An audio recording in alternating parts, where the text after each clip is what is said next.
මූලාසනයේ ඉන්න අපේ පක්ෂයේ මොනරාගල දිස්ත්‍රික්කයේ සංවිධායක හැටියට කටයුතු කරන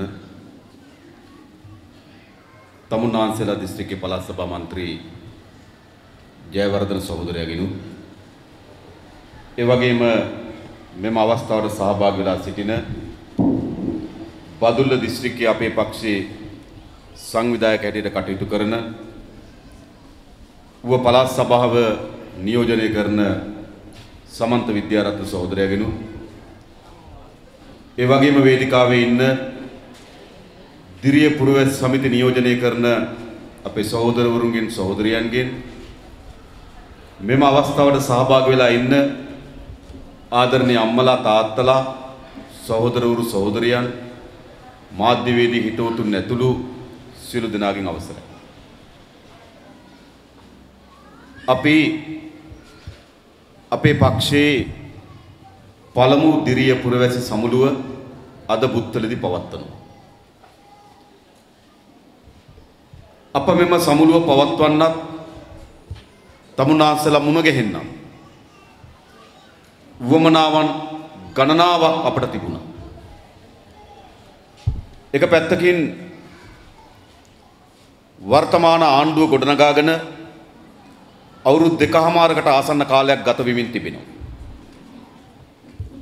ඒ අවුරුදු 2කමාර ඇතුළත පෙන්눔 කරමින් තිබෙනවා වර්තමාන පාලකීන් අපේ රට කවර දිශාවකටද ගමන් කරමින් තිබෙන්නේ කියලා. ගෙන යමින් තිබෙන්නේ කියලා. ඒ වගේම 2015 ජනවාරි මාසයේ 8 වෙනිදා පරාජයට පත් කරන ලද රාජපක්ෂ කඳවුරක් තැන තැන කොඳුරන්න පටන් අරගෙන තිබෙනවා. ඒ නිසා තමයි අපේ පක්ෂ කල්පනා කරේ අද රටේ සිදුවීමින් තිබෙන්නේ කුමක්ද?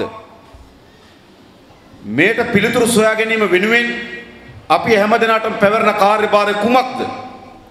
මේ වෙනස් කිරීම සඳහා අපි මත පැවරෙන වගකීම මොකක්ද කියලා පුළුල්ව සාකච්ඡා කරගන්න ඕන කියලා. ඒ අනුව තමයි පෞගේ කාලේ පුරාවටම මොණරාගල දිස්ත්‍රික්කයේ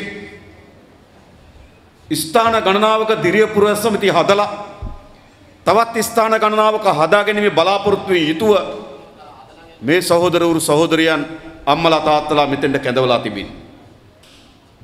මොකද අපේ රටේ මේ සිදුවීමෙන් තිබෙන සිදුවීම් ඉතා හොඳින් තේරුම් ගන්න අසමත් වුණොත් යලි විනාශකාරී දොරටුවක් අපේ රටේ විවෘත වෙන එක වළක්වන්න බෑ. යලි විනාශකාරී දොරටුව වෙනුවට අපේ දුවදරුවන්ගේ අනාගතයත් අපේ රටේ අනාගතයත් සුරක්ෂිත කරන දොරටුවක් අපි විවෘත කරගත යුතු තිබෙනවා. ඒ වෙනුවෙන් අපි හැමදෙනාම රටේ සිදුවෙන සිදුවීම් පිළිබඳ යම් අවබෝධයක් ලබා ගත යුතු තිබෙනවා.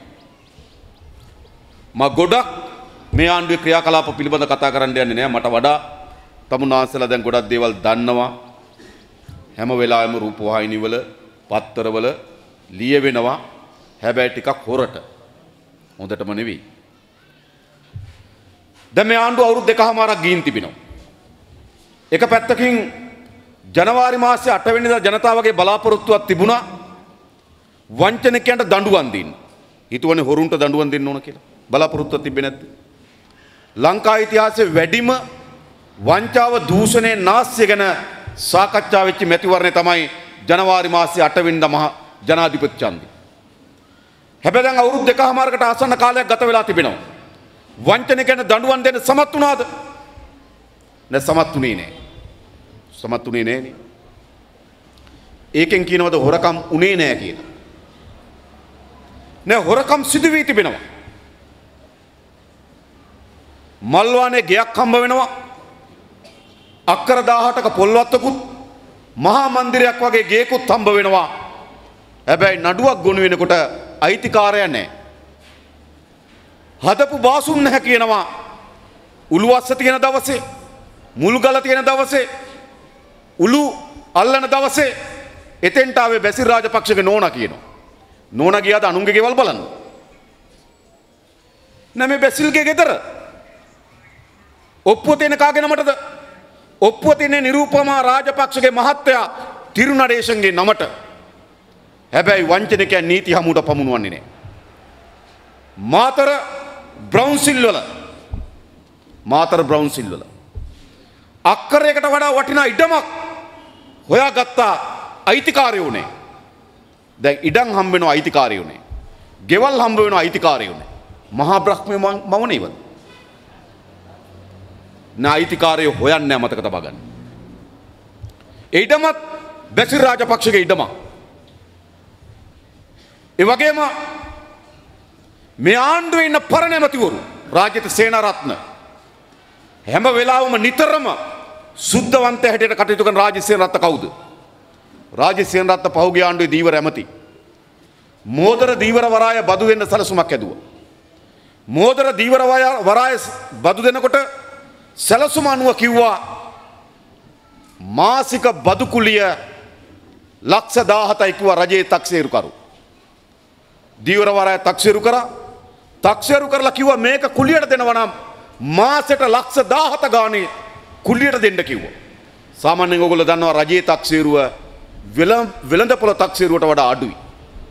රජයේ තක්සේරුව සාමාන්‍ය වෙළඳපොළ තක්සේරුවට වඩා අඩුයි. හැබැයි එහෙම තිබියදී රජයේ තක්සේරුව ලක්ෂ 17යි. රාජිත සේනාරත්න එක කුලියට දුන්නේ කියලා. ඒක බද්දට දුන්නේ මාසයකට 1,25,000කට. එක මාසේ පාඩුව 15,75,000යි. මාස කීයකටද? බදු දුන්න මාස 300කට. ආසන්න වශයෙන් ගත්තොත් මිලියන දසලක්ෂ 470යි. ඒ කියන්නේ ලක්ෂ 4,700යි. දැන් ඒ රාජිත තමයි මේ ආණ්ඩුවේ ඇමති වෙලා තිබෙන්නේ. එස්.පී. දිසානායක මේ වෙන හොරකම් නෙවෙයි. අර කොළඹ කුරුඳුවත්තේ නෝන කෙනෙක් හිටියා සිවා සිවතම්බි කියලා. එතුමිය විවාහ වෙලා හිටියේ නෑ. එතුමිය මිය ගන්න කලින් තමන්ගේ දේපල සියල්ල අන්තිම කැමැති පත්‍රයේ ලිව්වා කොළඹ විශ්වවිද්‍යාලයේ නේවාසිකාගාරයක් කාන්තා නේවාසිකාගාරයක් වෙනුවෙන් ඒ නිවස සහ දේපල පවරනවා කියලා. ඒ ගේ ඇතුලේ තිබුණ කවිච්චි, ඒ ගේ ඇතුලේ තිබුණ අද්දල සාමාන්‍යයෙන් ගත්තොත් ගේ ඇතුලේ තිබුණේ භාණ්ඩවල වටිනාකම ලක්ෂ 200ට වඩා වැඩි. ඒ කවිච්චි අද්දල ඇදගෙන ගියේ කවුද?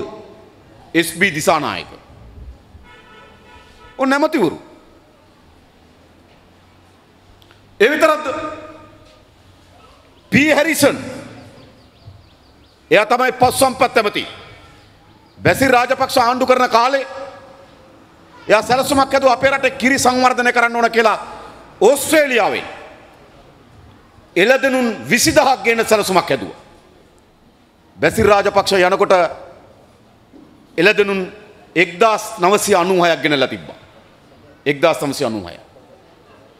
එක සතෙක්ගේ වටිනාකම එක සතෙකුට වියදම් වුණා ලක්ෂ 4මාරක්. මේ සූර්යව පැත්තේ තනමල් වල පැත්තේ නම් බැඳලා තියන්න එපා කකුලක් කපන් ගියොත් ලක්ෂය. ලක්ෂ 4මාරයි. ආණ්ඩුව කිව්වා මොකද්ද? දැන් සත්තු 1996ක් ඇවිල්ලා තිබෙනවා. මේ සත්තු ගොවි ජනතාවට බෙදනවා කියලා පත්තරේ දැන්වීමක් දැම්මා. ලක්ෂ 4මාරේ සතා ලක්ෂ 2 ගානේ දෙනවා කිව්වා. ආණ්ඩුව ලක්ෂ 2මාරක් පාඩු දරනවා කිව්වා. ගොවියට දෙනවා කිව්වා සහන මිලට. සතාට ලක්ෂ 4මාරක් වුණා. ගොවියට ලක්ෂ 2 ගානේ වෙනවා. ආණ්ඩුව ලක්ෂ 2මාරක් දරා ගන්නවා කිව්වා. හැබැයි මොකද්ද උනේ? මොකද්ද සිද්ධ උනේ? මේ සතුන්ගෙන් මේ එළදෙනුන්ගෙන් එළදෙනුව 400ක් දුන්නේ කාටද? කාටද? හිඟුරාන ඩේරි ෆාම්. හිඟුරාන ඩේරි ෆාම් අයිති කාටද? නියෝජ්‍ය ඇමති ලක්ෂ්මන් පෙරේරා. දැන් හරක් බෙදුවේ කාටද? මේ සෙවණගල තනමල්විල ජීවත් වෙන ගොවියම තාත්තටද? නෑ හරක් ටික බෙදුවා ගෙනාපු එළදෙනුන්ගෙන් එළදෙනුන් 400ක් දුන්නා නියෝජ්‍ය ඇමති ලක්ෂ්මන් පෙරේරාට. එක සතෙක්ගෙන් ආණ්ඩුව දරුවා ලක්ෂ 2මාරක්. සත්තු 400ට ලක්ෂ 1000ක් පාඩු කරගෙන නියෝජ්‍ය ඇමතිට දෙනවා. අපි ආන්නේ තමුන්නාසලගේ මේකල පාලකයෝ. රවි කරුණානායකගේ හොරකම් කියන්න ගියොත් එළි වෙනකන් ඒවා විතරක් කියන්න වෙනවා. හැබැයි ආන්දෝලනයට තුඩු දීලා තිබෙන ගනුදෙනුව බැඳුම් කර ගනුදෙනුව කවද්ද සිද්ධ වුනේ?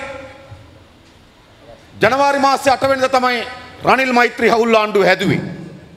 ජනතාවගේ බලාපොරොත්තුවක් තිබ්බා හොරුන්ට දඬුවම් දෙන්න ඕන කියලා. හැබැයි හොරුන්ට දඬුවම් දෙන්න ඕන කියලා බලාපොරොත්තුවක් තිබ්බට ජනතාවගේ දින 50ක් යන්න මත්තෙන් පෙබරවාරි මාසේ 27 දින 50ක් ගත වෙලා නැහැ. ජනවාරි මාසේ 8 ආණ්ඩුව හදනවා හොරුන්ට දඬුවම් දෙන්න.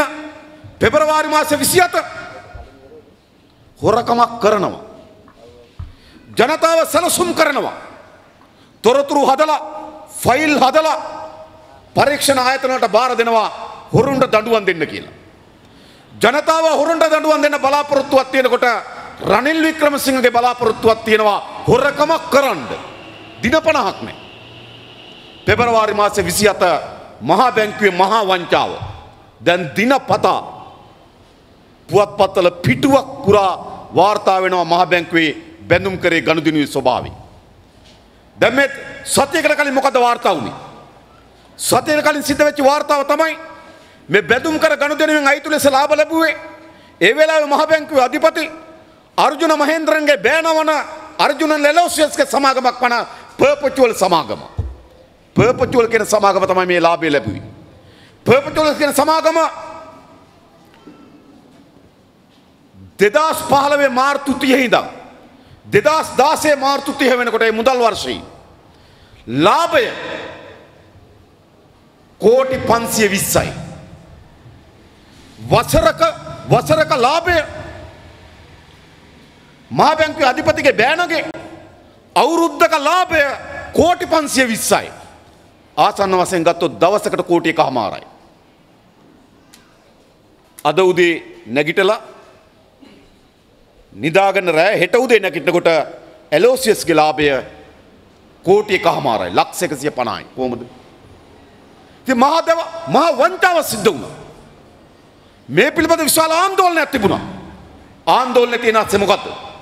රවි කරුණානායකගේ කෝට්ටේ තියෙන ගේ අලුත් වැඩියා කරන්න පටන් ගත්තා. අලුත් වැඩියා කරන නිසා කුලියට ගේකට ගියා. කොළඹ නගරයේ තිබෙන සුවිශාලම ඇපාර්ට්මන්ට් එකට ගියා. ගේ කුලිය ගන්න ඇස්තමේන්තු කරා. කීයද කුලිය? මාසික කුලිය ලක්ෂ 12යි. ලක්ෂ 39ක් බඳිනවා. නැවත නොගෙවන ලක්ෂ 39ක් ගෙවනවා. ලක්ෂ 12 ගානේ මාස 6කට කුලිය ගෙවනවා ලක්ෂ 72ක්. නොගෙවන ලද ලක්ෂ 39යි. ඔක්කොම ගත්තම ආසන්න වශයෙන් ලක්ෂ 111යි. දැන් රවි කරුණානායකගේ මාස 6ක ගෙවල් කුලිය කීයද? ලක්ෂ 111යි. තමුන්නාන්සලට ආණ්ඩුවෙන් ගෙයක් හදාගන්න නිවාස ආධාර කීයද? උපරිම ලක්ෂයයි. රවි කරුණානායකගේ මාස 6ක ගෙවල් කුලිය ලක්ෂ 111යි. කවුද ලක්ෂ 111 ගෙව්වේ? කවුද ගෙව්වේ? ලක්ෂ 111 ගෝප බව අද ජනාධිපති විමර්ශන කොමිසම සභාවේ ඔප්පු වී තිබෙනවා. අර්ජුන මහේන්ද්‍රන්ගේ බෑනා අර්ජුන එලෝසියස්. දැන් අර්ජුන එලෝසියස් රවි කරුණානායකගේ ගෙවල් කුලිය ගෙවනවා. මොකද්ද එලෝසියස්ට රවි කරුණානායක ගැන තියෙන ගාය? මොකද්ද තියෙන දුක? මේ මහජනයාගේ ධනය හොරකම් කරන්න අර්ජුන එලෝසියස්ට පාර හදන්නේ රවි කරුණානායකලා රනිල් වික්‍රමසිංහලා. ඒ වෙනුවෙන් තමයි මාසෙකට ලක්ෂ 12 ගානේ ගෙවල් කුලිය දෙන ගෙවල් අරන් දෙන්නේ. දැන් මේක නිදර වෙලා තිබෙන්නේ කොතනද? මේක නිදර වෙලා තිබෙන්නේ කොතනද? ජනාධිපති විමර්ශන කොමිසම් සභාව හමුවේ. ඒක පත් කරේ කවුද? මෛත්‍රීපාල සිරිසේන මහත්තයා. දැන් එයාගේ කොමිසම එළිදර වෙලා තිබෙනවා. ඇමතිවරයෙක් මහ බැංකුව හොරාගෙන් කප්පන් අරන් තියනවා කුලියට ගයක් ගන්න. දැන් මොකද කරන්න ඕන? දැන් මෙතනින් පස්සේ ජනාධිපති කොමිසම සභාවට බලයක් නැහැ. ඒගොල්ලන්ට තියෙන වාර්තාවක් දෙන්න. ඒ වාර්තාව යවන නීතිපති දෙපාර්තමේන්තුවට. නීතිපති දෙපාර්තමේන්තුව තමයි නඩුව ගනු කරන්න ඕන. නීතිපති දෙපාර්තමේන්තුව කියන්නේ මොකද්ද? රජයේ නීතිඥයා. ඒ කියන්නේ රවි කරුණානායක ඇමතිගේ නීතිඥයා. ඇමතිවරයා වැරද්දක් කරොත් ඇමතිවරයාට පක්ෂව නඩුවට පෙනී හිටිය නීතිපති දෙපාර්තමේන්තුව. දැන් එන නීතිපති දෙපාර්තමේන්තුව නඩුව දානවා. ඇමති රවි කරුණානායක. රවි කරුණානායක ඇමතිකමේ තියාගෙන නීතිපති දෙපාර්තමේන්තුවට නඩුව දාන්න බෑ. ඒ නිසා අද මෛත්‍රී රනිල් හවුලට අපි බල කරලා කියන්නේ රවි කරුණායක කරුණා කරලා අමාත්‍ය ධූරයෙන් ඉවත් කළ යුතුයි. ඉවත් කරන්නේ නැත්නම් සාහතික වශයෙන් ජනතා විමුක්ති පෙරමුණ ඉවත් කිරීම සඳහා වූ ක්‍රියාමාර්ග වලට අවතීර්ණ වන සාහතික වශයෙන් මේක ඉවත් කරන්න ඕනකම තිබෙනවා. හැබැයි මම කියන්නේ නෑ රවි කරුණායක ඇමතිවරයෙක් හැටියට ඉස්සරහ පුටුවේ වාඩි වෙලා පිටිපස්සේ පුටුවේ වාඩි වුණාම ඊළඟ වාඩි වෙන කෙනා නොකර ඉඳී කියලා. ඊළඟ වාඩි වෙ කෙනත් එම්ම හොඳේ. කිරියල්ලගෙන් බේර ගන්න පුළුවන්. හැරිසන් බේර ගන්න පුළුවන්. ඊට පස්සේ අපි ගත්තොත් කබීර් රසීම් දැන් එයා ලංකේකේ වෙන ගනුදෙනු වලට එයා වග කියන්න ඕන. එයා තමයි ඇමති. එයා ලංකේකේ මහා පරිමාණ ගනුදෙනු සිද්ධ වෙමින් තිබෙනවා. ඒකට වග කියන්න ඕන කබීර් රසීම්. එනිසා මොකද සිද්ධ වෙලා තිබෙන්නේ? ජනවාරි මාසේ 8 වෙනිදා වංචනිකයන් පරාජයට පත් කරලා වංචාවට දූෂණයට දඬුවම් බලාපොරොත්තු වුණත් මේ පාලකයන් ඒ දඬුවම් ලබා දෙන්නේ නැහැ. ඒ නිසා මොකද වෙලා තියෙන්නේ? ආණ්ඩු ක්‍රියාවලියේදී يعني ආණ්ඩු කරන ආකාරයට ඒ ආණ්ඩුවත් රාජපක්ෂගේ කල්ලියත් හොරකම් කරනවා, මේගොල්ලොත් හොරකම් කරනවා. ඒ විතරක්ද? නාස්‍ය බලපුවාම මොනතරම් නාස්‍ය කරාද හිටපු පාලකයෝ. මහින්ද රාජපක්ෂගේ නෝනා සිරන්ත රාජපක්ෂ ගියා ප්‍රංශේ වෙසක් උත්සවයට ගියා. ප්‍රංශේ හරි අඩියෙන් බෞද්ධ ඉන්නේ. නමුත් වෙසක් උත්සවයට ගියා ප්‍රංශෙට. වෙසක් උත්සවයට ගිහලා රාත්‍රී 2ක් ප්‍රංශේ හෝටලයක ලැබුම් ගත්තා. එංගලන්තේ හැරි කුමාරයා ආපු වෙලාවෙත් ඒ හෝටලේ ගණන් වැඩි කියලා වෙන හෝටලයකට ගියා.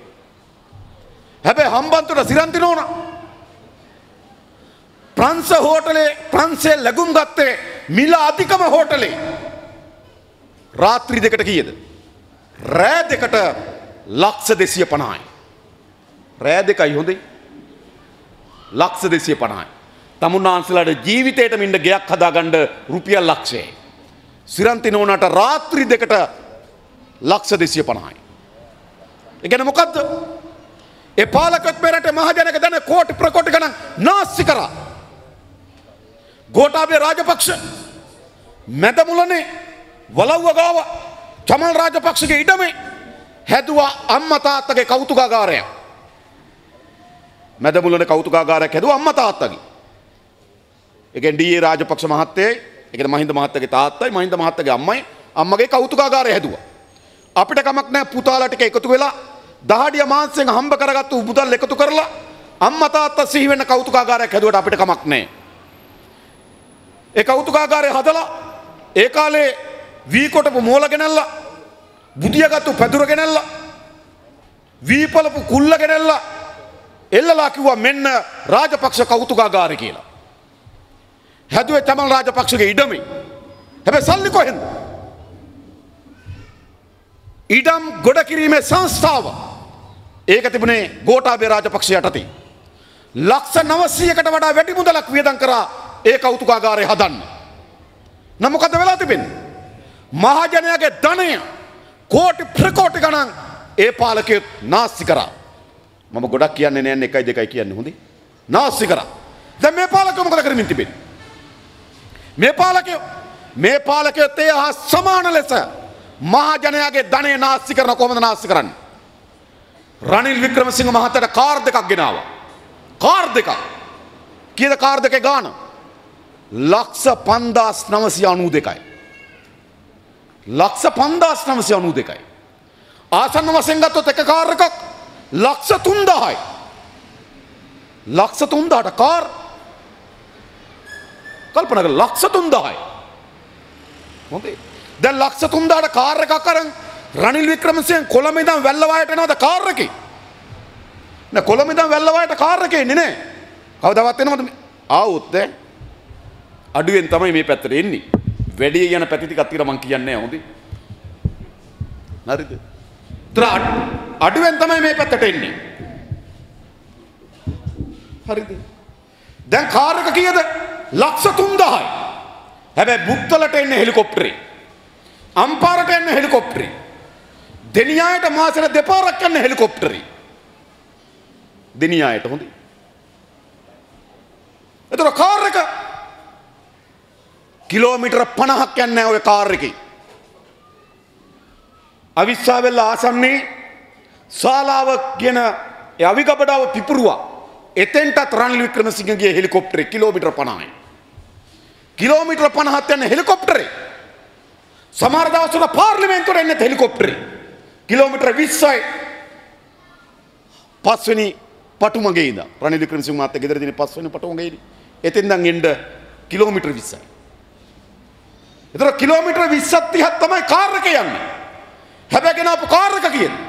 ගෙනාපු කාර් එක ලක්ෂ 3000යි. කාර් දෙකක් ගෙනාවා. මං හිතාගෙන ඉන්න කවදා හරි ගිහලා ඔය කාර් එකට එබිලා බලන්න මොනවද අප ඇතුලේ තියෙන්නේ කියලා. ලක්ෂ 3000 කාර්. ඉතින් අපි තමුන්වන්සලන් අහන්නේ මේ පාලකය කවුද? මහජනයාගේ ධනෙ නාස්ති කරන පාලකයෝ. මෛත්‍රීපාල සිරිසේන මහත්තයා පහුගිය අවුරුද්දට ගියා මහින්ද මහත්තයත් මේ විදිහටම තමයි ගමන් බිමන් ගියේ. පහුගිය අවුරුද්දට හිසතෙල් ගෑමේ උත්සවයට ගියා හංගුරංකිත එස්.පී. සානායක මහත්තයාගේ ආරාධනයකට හංගුරංකිත ඉස්කෝලේ තමයි හිසතෙල් ගෑමේ උත්සවයට ගියා. ගියේ කොහමද? හෙලිකොප්ටර් දෙකක. මොකද හෙලිකොප්ටර් දෙකක යන්නේ? කාර් දෙකක යන එක පිළිගන්න පුළුවන්. එක කාර් එකක උලන් ගියොත් අනිත් කාර් එකට නගිනවා. හෙලිකොප්ටර් දෙකක යන්නේ. එකක ප්‍රශ්නයක් આવොත් අනිත් එකට පනින්නද? බිම තමයි පැන්නෝ. මේ මොකටද මේ? මොකද ජනාධිපති වුණාට පස්සේ තටුවවද යාට? එක හෙලිකොප්ටරෙන් අනිත් හෙලිකොප්ටරයට ඉගලෙන්න. මේ රටේ මහජනයාගේ ධනය මේ පාලකයෝ නාස්ති කරන්නේ. කිරියල්ල කියන අමතිවරයාගේ උපදේශකවරු සහ සම්බන්ධීකරණ ලේකම්වරු ගන්න 96යි. 96ක් වෙන උපදේශකවරු සම්බන්ධීකරණ ලේකම්වරු. වැටුප 60000යි වාහනයයි 15000ක තෙලු 96 දෙනෙකුට දෙනවා. දැන් කිරියල්ල ඇවිල්ලා අධිනීතිඥ උපදේශකයා සාමාන්‍ය පෙළ අසමත්. දැන් කිරියල්ල අධිනීතිඥ උපදේශක සාමාන්‍ය පෙළ ෆේල්. මොකද්ද මේ කරන්නේ? මහජනයාගේ ධනය නාස්ති කරනවා මතක තබා ගන්න. ඒ විතරක් හැමදාම පාර්ලිමේන්තුවට ඉදිරිපත් වෙන්නේ මොකද්ද? හැමදාම පාර්ලිමේන්තුවට ඉදිරිපත් වෙන්නේ ලක්ෂ 430 වාහන. හරෙන් පෙරරට, හරෙන් පනාන්දුට, සොයිසට,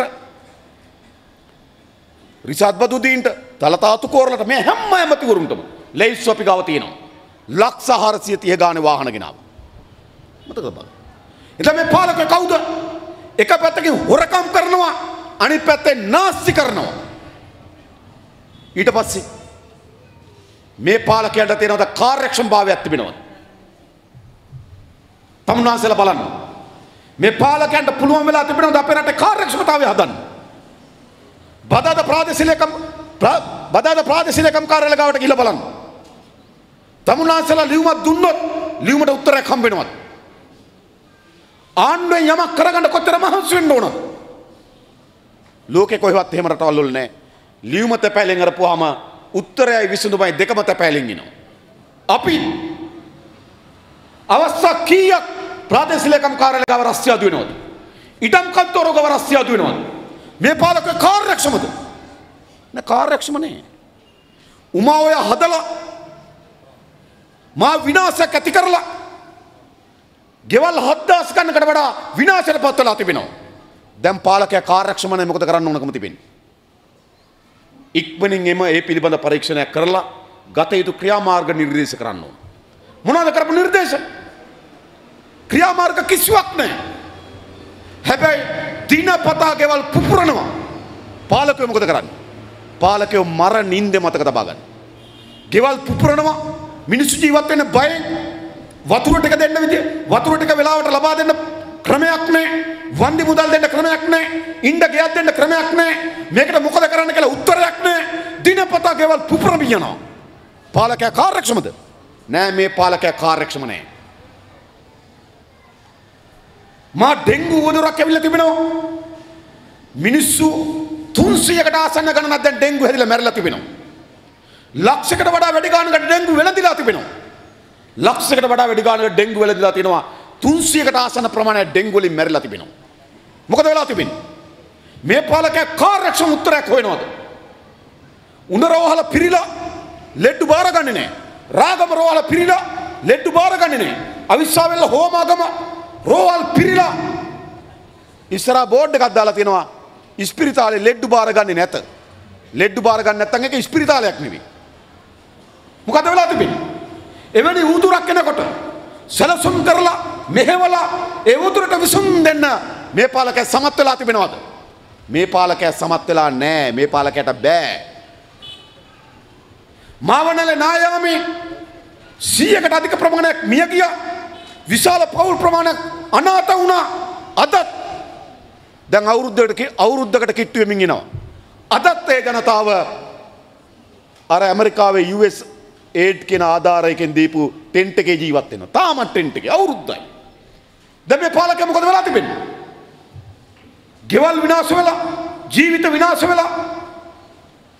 එයාට විසඳුමක් හොයනවා වෙනුවට එයා කූඩාරම්වල ඉන්නවා අවුරුද්දකට ආසන්න කාලයක්. කුණු කඳු කඩා වැටලා මිනිස්සු මැරෙනවා. හැබැයි කුණු ටිකට මොකද කරන්න කියලා විසඳුමක් හොයාගන්න බැරි අකාර්යක්ෂම පාලකයෝ ඉන්නවා. ඒ නිසා මේ පාලකයෝ කවුද? මේ පාලකයෝ වංචනිකයෝ. මේ පාලකයෝ කවුද? නාස්තිකාරයෝ. මේ පාලකයෝ කවුද? කාර්යක්ෂම භාවයක් නැහැ. ඒ වගේ මේ පාලකයෝ කවුද? සැලසුමක් නැහැ. කිසිදු සැලසුමක් නැති පාලකයෝ ටිකක් ඉන්නවා. ඒ නිසා පළවෙනි ප්‍රශ්නේ අපි හමුවේ තිබෙන මොකක්ද? මේ පාලකයන් වෙනුවට හොරකම් නොකරන, නාස්ති නොකරන, කාර්යක්ෂම භාවය තිබෙන, නිවැරදි සැලසුම් තිබෙන අලුත් පාලනයක් අපි ගොඩනගාගත යුතුව තිබෙනවා. අලුත් පාලනයක් ගොඩනගා ගන්න. බා මේ ගොඩක් කියන්නේ නැවත නැවත කියන ගොඩක් කියන්නේ ඒවා කියන්න ගියොත් වෙලා යන නිසා. ඒ නිසා මේ ආණ්ඩුකරණය වෙනුවට නව ආණ්ඩුකරණයක් අපිට ඕන. මේ ආණ්ඩුකරණය වැරදි. මේ ආණ්ඩුකරණ අපරාධයක්. මේ ආණ්ඩුකරණය වෙනුවට නව ආණ්ඩුකරණයක් ඕන. හොරකම් කරන ආණ්ඩුකරණය, වංචා කරන ආණ්ඩුකරණය, නාස්ති කරන ආණ්ඩුකරණය, කොමිස් ගහන ආණ්ඩුකරණය, අකාර්යක්ෂම ආණ්ඩුකරණය, සැලසුමක් නැති ආණ්ඩුකරණය වෙනුවට හොරකම් නොකරන ආණ්ඩුකරණයක්, වංචා නොකරන ආණ්ඩුකරණයක්, නාස්ති නොකරන ආණ්ඩුකරණයක්, කාර්යක්ෂම ආණ්ඩුකරණයක්, සැලසුමක් සහිත ආණ්ඩුකරණයක් ඕන. ඕන නැද්ද? මමන්නේ ඕන නැද්ද? පළවෙනි ප්‍රශ්නෙට ඕනද නැද්ද? මේගොල්ලන්ගේ ආණ්ඩුකරණය හොඳද? ප්‍රතිපත්ති වෙනම කතා කරමු. ආණ්ඩුවේ ප්‍රතිපත්ති වෙනම කතා කරමු. මේගොල්ලන්ගේ ආණ්ඩුකරණය හොඳද? මේගොල්ලන්ගේ ආණ්ඩු කරන ක්‍රමය හොඳද? නැත්නම් මේ වෙනුවට අපි නව ආණ්ඩුකරණයක් අපේ රට ඕන. අන්නේ නව ආණ්ඩුකරණ ගෙනෙන්න පුළුවන්කම තිබෙන්නේ ජනතා විමුක්ති පෙරමුණ පෙරටු කරගත් මේ රටේ ජනතා බලවේගයක් අතර බලය වමා කිරීමෙන් පමණයි. නිසා කාර්යක්ෂමතාවෙන් හෙබි, වංචාවෙන් තොර, දූෂණයෙන් තොර, නාස්තියෙන් තොර සැලසුම් කරන සහිත ආණ්ඩුකරණයක් අපේ රටක ඉන්න ඕන. ඒ වගකීම අද අපිට තිබෙනවා. ඊළඟ ඒ ආණ්ඩුකරන ප්‍රතිපත්තිය මොකද්ද? දැන් මේ ආණ්ඩුකරන ප්‍රතිපත්තිය මොකද්ද? අපි දන්නවා අපේ රටේ අද මුහුණ දී තිබෙන ප්‍රධානතම ආර්ථික සමාජ ජීවිතයට බලපාන ගැටලුව තමයි අධ්‍යාපනය. ඔගොල්ලෝ කල්පනා කරලා බලන්න ඔගොල්ලන්ගේ දරුවෙකුගේ අධ්‍යාපනය සඳහා ඔගොල්ලෝ මොන තරම් වෙහෙස මහන්සි වෙනවද? මොන තරම් බලාපොරොත්තු තියාගෙන ඉන්නවද? දැන් ජයවර්ධන සහෝදරයා මට දැන් කිව්වා සහෝදරයා සෙනසුරාදා දිනයක නැතුව වෙන දිනයක තිබ්බනම් තවත් විශාල පිරිසක් මෙතන සහභාගී වෙනවා. එයි මම වෙයි සෙනසුරාදා බැරි සෙනසුරාදා නිවාඩු. හැබැයි නිවාඩු වුණාට ළමයිට වැඩියෙන්ම පන්ති තියෙන සෙනසුරාදා. එහෙම නේද? ඒ මොකද වෙලා තිබෙන්නේ? අද අධ්‍යාපනය වෙනුවෙන් මහන්සි වෙන්නේ දරුවා විතරක් නෙවෙයි දෙමව්පියෝ. සිද්ධ වෙලා තියෙන මොකද්ද කල්පනා කරලා බලන්න. දරුවන්ට ජීවිතේකුත් නැහැ, දෙමව්පියන්ට ජීවිතේකුත් නැති වෙලා තිබෙනවා. එයි අපේ රටේ තිබෙන හොඳ අපේක්ෂාවක්. ඒක ඉතාමත් හොඳ යාපත් අපේක්ෂාවක්. සල්ලි තියනවද නැද්ද? ගබේද නගරේද? උගත්ද නූගත්ද? ભેදකින් තොරව ලංකාවේ හැම අම්මා තාත්තා කෙනෙක්ම තමන්ගේ දරුවන්ට උගන්වන්න වේසමාංශ වෙනවා. ලෝකේ තමන්ගේ දරුවන්ට උගන්වන්න වේසමාංශ වෙන දෙමව්පිය ඉන්න ප්‍රධානම රට ශ්‍රී ලංකාව ළඟ ජපානය සහ ඉන්දියාව. වෙන රටවල් මෙච්චර දෙමව්පිය මහන්සි වෙන දරුවන්ට උගන්වන්න. එයි අපි බලාපොරොත්තු වෙනවා අපි විඳින දුක අපේ දරුවන්ට අත්පත් නොවෙන්න නම් අපිට වඩා හොඳ අධ්‍යාපනයක් අපේ දරුවන්ට ඕන කියලා කල්පනා කරන්න නැදීම. ඒ නිසා හැම පවුලකම හැම දෙමව්පියෙක්ම හැම දරුවෙක් පිළිබඳව අපේක්ෂාව තමයි අධ්‍යාපනය. හැබැයි මොකක්ද අද සිද්ධ වෙලා තිබෙන්නේ? අද මේ පාලකයන් සමත් වෙලා තිබෙනවාද අපේ දරුවන්ට සාධාරණ ලෙස අධ්‍යාපනයක් ලබා දෙන්න? මම ඔබලාට සංඛ්‍යා ලේඛනත් එක්ක ගණන් කරුණු කීපයක් කියන්න.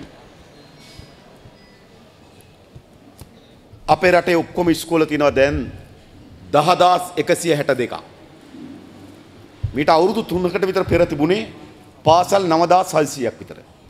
දැන් පාසල් 500කින් වැඩි වෙලා තියෙනවා. වැඩි උනේ කොහොමද? අලුතෙන් ඉස්කෝල හදලාද? නෑ, පහුගිය කාලේ මොකද කරේ?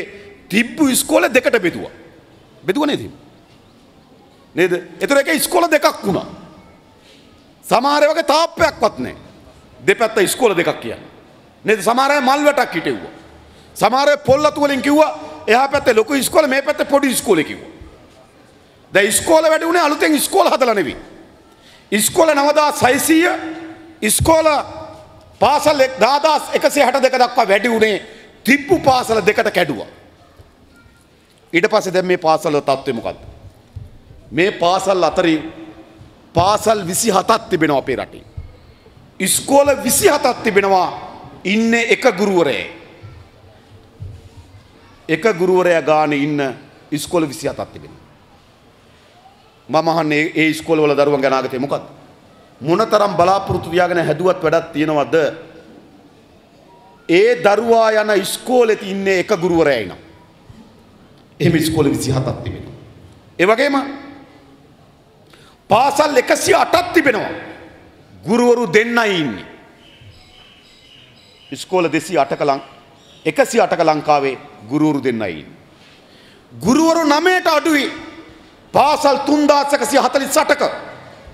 ඒකේ ලංකාවේ පාසල් වලින් තුනෙන් පංගුවක ගුරුවරු ප්‍රමාණය 9 දෙනාට අඩුයි. පාසලක් කොහොමද තියන්නේ? ගුරුවරු 9 දෙනෙක් තියනවා. අඩුමතරමේ පන්ති 5ක් තියෙනවා. එහෙම නැත්නම් පන්ති 10ක් තියෙනවා. ගුරුවරු 9ට වඩා අඩු පාසල් තියෙනවා 3148ක්. අපි මොනතරම් බලාපොරොත්තු තියාගෙන හැදුවත් ඒ දරුවන්ගේ අනාගතය මොකද්ද? ඒ විතරක් නෙවෙයි. ඒකේ අනිත් පැත්ත ගත්තොත් ළමයින්ට මොකද වෙලා තියෙන්නේ? අපේ රටේ ඉස්කෝල 1455ක පාසල් 1455ක ළමයි ඉන්නේ 50ට වඩා අඩුයි.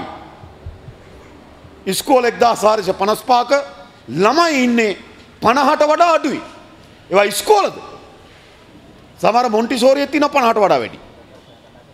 ඒතර ඉස්කෝල 1455ක ළමයි 50ට වඩා අඩුයි.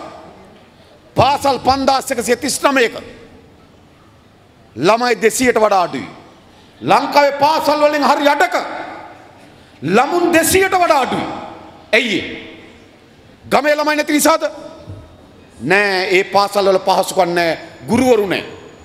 ඒ නිසා මොකද වෙලා තිබෙන්නේ? ගොඩනැගිලි වලින් පාසල් 10000 පෙනලා තිබ්බට 10000න් 5000කට වඩා වැඩි ප්‍රමාණයක ළමයි 200කට වඩා අඩුයි. ඒ නිසා මොකද වෙන්නේ ළමයිට? මොකද වෙන්නේ පාසල් වලට? ඒ නිසා තමයි දෙමව්පියන්ට අද සිද්ධ වෙලා තියෙන්නේ මොකද්ද? අද පාසල් අධ්‍යාපනයට වඩා වැඩියෙන් අද දෙමව්පියන් වැඩි බර තබලා තිබෙන්නේ ටියුෂන් අධ්‍යාපනයට. තුනේ පන්ති ඉඳන් පන්ති යවන සංස්කෘතියක් හදුනා අපේ රටේ. ඇයි පාසලේ පහසුකම් නැහැ? පාසලේ ගුරුවරු නැහැ? පාසල් වලින් ලංකාවේ පාසල් වලින් හරි අඩක ළමයි 200ට වඩා අඩුයි. ලංකාවේ පාසල් වලින් 3000 ගණනක ගුරුවරු 9ට වඩා අඩුයි. පාසල් නෙවෙයි ඒවා. ළමයි 200ට වඩා අඩුවෙන් ක්‍රීඩා තරගයක් තියෙන්න පුළුවන්. ට්‍රිප් එකක් යන්න පුළුවන්. කොන්සර්ට් එකක් තියන්න පුළුවන්. ඒවා පාසල් නෙවෙයි. ඒ නිසා දෙමව්පියන්ට සිද්ධ වුණා මේ පාසල් වෙනුවට පෞද්ගලික පන්ති හොයාගෙන යන්න. එනිසාද ගෙදර තමන්ගේ ගෙදර ආදායමෙන් වැඩි පංගුවක් වියදම් කරන්න වෙලා තිබෙනවා තමන්ගේ දරුවන්ගේ අධ්‍යාපනය වෙනුවෙන්. උසස් පෙළ දරුවෙක්ගේ නුගේගොඩ සාමාන්‍ය පන්තියක ටියුෂන් එකක් රුපියල් 2000යි. විෂයන් තුනට ගියොත් 6000යි. දේශන කරන ඒ කියන්නේ තියරි පන්ති තුනටයි පේපර් පන්ති තුනටයි ගියොත් රුපියල් 12000ක් ඕන සාමාන්‍ය පන්තියකට යන්න. කාටද පුළුවන් එක වියදම් කරන්න? කාටද පුළුවන් වියදම්? නුගේගොඩ අද පටන් අරගෙන තියෙනවා කණ්ඩායම් පන්ති. ඉස්සර කණ්ඩායම් පන්තිය කියන්නේ ළමයි 6යි 7යි. අද කණ්ඩායම් පන්තිය කියන්නේ ළමයි 250යි. පොදු පන්තියක ළමයි 2000යි 3000යි. කොහමද ඉන්නේ? ගුරුවරයා ඉන්න යට හෝල් යට තට්ටුවේ. උඩ තට්ටුවේ තිරයක්, ඊට පස්සේ උඩ තට්ටුවේ තිරයක්. යට තට්ටුවේ ගුරුවරයා උගන්වනවා. ඒක උඩ තට්ටුවේ තිරෙන් ළමයි බලනවා. තට්ටු තුනේම ළමයි ගුරුවරයා යට තට්ටුවේ ළමයි 5000යි. ආසන්න වශයෙන් ගත්තොත් රුපියල් 2000ක් ගන්නවා එක පන්තියකට. මොකක්ද ඒ දරුවන්ට වෙන්නේ? කණ්ඩායම් පන්ති කියන ළමයි 250ක්. එක ළමයෙක්ගෙන් 5000යි. පන්ති තුනට යන්න 15000යි. පේපර් පන්ති තුනට යන්න 15000යි. ඒ කියන්නේ 30000 පන්ති වෙනුවෙන් වැය කරන්න ඕන පවුලක්. තමන්ගේ එක දරුවෙක්ගේ උසස් පෙළ අධ්‍යාපනයේ පන්ති වෙනුවෙන් එක දෙමව්පියෙක් රුපියල් 30000ක් වැය කරන්න ඕන. කාටද පුළුවන් මේක? අපේ රටේ උසස් පෙළ විද්‍යා ආධාරණ බයෝ විෂයන් කරනවා ළමයි 36000. ඒ 36000 වෛද්‍ය පීඨයට ගන්න 1200යි. උසස් පෙළ බයෝ කරන ළමයි ඒ කියන්නේ ජීව විද්‍යාංශයෙන් ඉගෙන ගන්න දරුවෝ හැම එකේ බොහෝ දරුවන් ඒ 9 ගත්තු, ඒ 8 ගත්තු, ඒ 7 ගත්තු, ඒ 6 ගත්තු සුපිරි දරුවෝ ටික 36000ක් ඉගෙන ගන්නවා. මෙඩිකල් ෆැකල්ටියට ගන්නේ 1200යි. ඒ හැම දරුවම සාමාන්‍ය ප්‍රශ්න පත්‍රයකට ලකුණු 80න් එහා ගන්න ඕන. 80න් එහා ගන්න බෑ මේ ඉස්කෝලේ ගිහිල්ලා. 80න් එහා ගන්න නම් අනිවාර්යෙන් පන්ති යන්න ඕන. සබේ හැම දරුවෙකුටම බල කරලා තිබෙනවා. පන්ති යනකොට බල කරන මොකද්ද? පොදු පන්තිය වෙනකොට කණ්ඩායම් පන්තියට යන්න ඕන. ඒකට යන්න රුපියල් 30000යි. දැන් අපි අහනවා මේ වැල්ලවායේ බුත්තල මොනරාගල සියබල ආණ්ඩුවේ ජීවත් වෙන අම්මා තාත්තට තමන්ගේ දරුවන්ට උගන්වීම සඳහා වත්කමක් තියනවද අද? වත්කමක් තියනවා. එනිසා අධ්‍යාපනයේ පාසල් අධ්‍යාපනයේ මුළුමනින්ම කඩාවැටිලා පෞද්ගලික පන්ති මත අධ්‍යාපනයේ තීරණය වෙන තැනකට ඇවිල්ලා තිබෙනවා. ලෝකෙ කොහෙවත් නැහැ එහෙම. ඉතාලියෙත් මරු වැඩක් වෙලා. ඉතාලියෙත් පෞද්ගලික පන්ති පටන් අරන් ලංකාවේ කට්ටිය. එහෙත් අපේ අය. හරිද? 3 දෙනෙක් අල්ලලා පොලිසියෙන් දැන් හිරේ. ගුරුවරු 3 දෙනෙක්. මොකද ඉතාලියේ හැම උගන්නන්න බෑ. ඉගැන්වීම සඳහා පුහුණුවක් තියෙන්න ඕන. ඒ සඳහා සහතික පත්‍රයක් තියෙන්න ඕන. එහෙම කෙනෙකුට විතරයි උගන්නන්න පුළුවන්. ලෝකේ රටවල් එහෙමයි. ලෝකේ රටවල් වල මේ පෞද්ගලික පන්ති සංස්කෘතියක් නැහැ. එයි පාසල තියෙනවා ළඟම ජපාන ගත්තොත් ජපානයේ කිසිදු පාසලකට දරුවෙකුට වාහනේ එන්න තහනම්. දරුවා පාසලට එන්න ඕන එක්ක පුඩ් සයිකල් එක්ක පයින්. දරුවන්ට බස් වල, ත්‍රිවිල් වල, වෑන් වල දරුවා ඉස්කෝලේ යන්නේ නැහැ. දරුවා ඉස්කෝලේ යන්නේ එක්ක පයින් එක්ක පාපැදී. එක්ක බයිසිකලේ පැදගෙන එක්ක පයින්. එයි ඒ හැම දරුවටම තියෙන ගෙදර ආසන්න පාසලක්. පයින් යන දුර පාසලක් තිබෙනවා. එක බයිසිකලේ පැදගෙන පාසලට යනවා. එහෙමයි ජපානයේ දරුවන්ගේ. අපේ මොකද වෙලා තිබෙන්නේ? අපි අහන තමුන්නාන්සලට මේ පාලක අපේ දරුවන්ගේ ජීවිත විනාශ කරේ නැද්ද? අපේ දෙමව්පියන්ට බරක් බවට පත් කරේ නැද්ද මේ අධ්‍යාපනය? මොකද්ද දරුවන්ට තියෙන ජීවිතේ? ළමාවියක් තියනවද? සෙල්ලම් කරන්න කාලයක් තියනවද? අවුරුද්දකට ඥාතින්ගේ ගෙදරකට යනවද? විභාගයක් උසස් පෙළ විභාගය කරනවා නම් වෙසක් එකට තොරණක් බලන්න යනවද? මුකුත් නැති යන්ත්‍ර වගේ දරුවෝ හදන අධ්‍යාපනයක් ගෙනලා තිබෙනවා. එනිසා මේ අධ්‍යාපන ප්‍රතිපත්ති ඉතාමත් විසකරු අධ්‍යාපන ප්‍රතිපත්තිය. හැබැයි ඒ පාසල් අධ්‍යාපනය උසස් අධ්‍යාපනය මොකද්ද? උසස් පෙළ විශ්වවිද්‍යාල අධ්‍යාපනය මොකද්ද වෙලා තිබෙන්නේ? විශ්වවිද්‍යාල අධ්‍යාපන මුළුමනින්ම කඩාවැටෙමින් තිබෙනවා. කොළඹ විශ්වවිද්‍යාලයේ ආචාර්යවරු 73ක පුරප්පාඩුවක් තිබෙනවා. මේ ලංකා විශ්වවිද්‍යාල ආචාර්යවරු ගොඩක් නැහැ හොඳේ. සියලුම විශ්වවිද්‍යාල ආචාර්යවරු ඉන්න 4000ක් විතර. විශ්වවිද්‍යාල ආචාර්යවරු ඉන්න 4000ක් විතර. කොළඹ විශ්වවිද්‍යාලේ විතරක් ආචාර්යවරු 73ක හිගයක් තිබෙනවා. එතනදුත් වැඩි හිගිය තියෙන කොහෙද? වෛද්‍ය පීඨයේ. වෛද්‍ය පීඨයේ ආචාර්යවරු ඉන්න 149ක්. ඉන්න 117යි. 32ක හිගයක් තියෙනවා. රජරට විශ්වවිද්‍යාලේ මුළු ආචාර්යවරු 94ක හිගයක් තියෙනවා. විශ්වවිද්‍යාල උගන්වන ආචාර්යවරු 94ක් නේ. ඒකෙත් බරපතලම ප්‍රශ්න දෙන වෛද්‍ය පීඨයේ. වෛද්‍ය පීඨයට ඕන රජරට විශ්වවිද්‍යාල ආචාර්යවරු 107 දෙනෙක්. ඉන්නේ 46යි. 61ක පුරප්පාඩුවක් තියෙනවා. ආචාර්යවරු ඉන්න ගානෙන් හරියටයි රජරට වෛද්‍ය පීඨයේ ආචාර්යවරු ඉන්නේ. රුණු විශ්වවිද්‍යාලේ ආචාර්යවරු 107ක හිගයක් තියෙනවා. ඒකෙත් වෛද්‍ය පීඨයේ ආචාර්යවරු 149ක් ඉන්න ඕන. ඉන්නේ 117යි. 32ක හිගයක් තියෙනවා. පේරාදෙණි වෛද්‍ය පීඨයේ ආචාර්යවරු 149ක් ඉන්න ඕන. ඉන්නේ 111යි. 38ක හිගයක් තියෙනවා. මොකද කරලා තිබෙන්නේ? ලංකාවේ සියලු වෛද්‍ය පීඨවල ඒ පීඨේ පවත්වාගෙන යන තරමේ ප්‍රමාණවත් වෙන ආචාර්ය මණ්ඩලයක් ඉන්නේ. හැබැයි ඒ වෙනකොට ආණ්ඩුව මොකද කරන්නේ? වෛද්‍ය පීඨ කඩා වැටෙන්න ඇරලා, විශ්වවිද්‍යාල කඩා වැටෙන්න ඇරලා අලුත් පර්යේෂණ වලට මුදල් වෙන් කරන්නේ නැහැ. අලුත් නිබන්ධනයකට මුදල් වෙන් කරන්නේ නැහැ. අලුත් පාඨමාලාවක් නවීකරණය කරන්නේ නැහැ. මුළු විශ්වවිද්‍යාල පද්ධතියම කඩා වැටෙන්න ඇරියා මේ පාලකයෝ. ඇරලා මොකද කරන්නේ? පෞද්ගලික අධ්‍යාපනයට දොරටු විවෘත කරලා තිබෙනවා.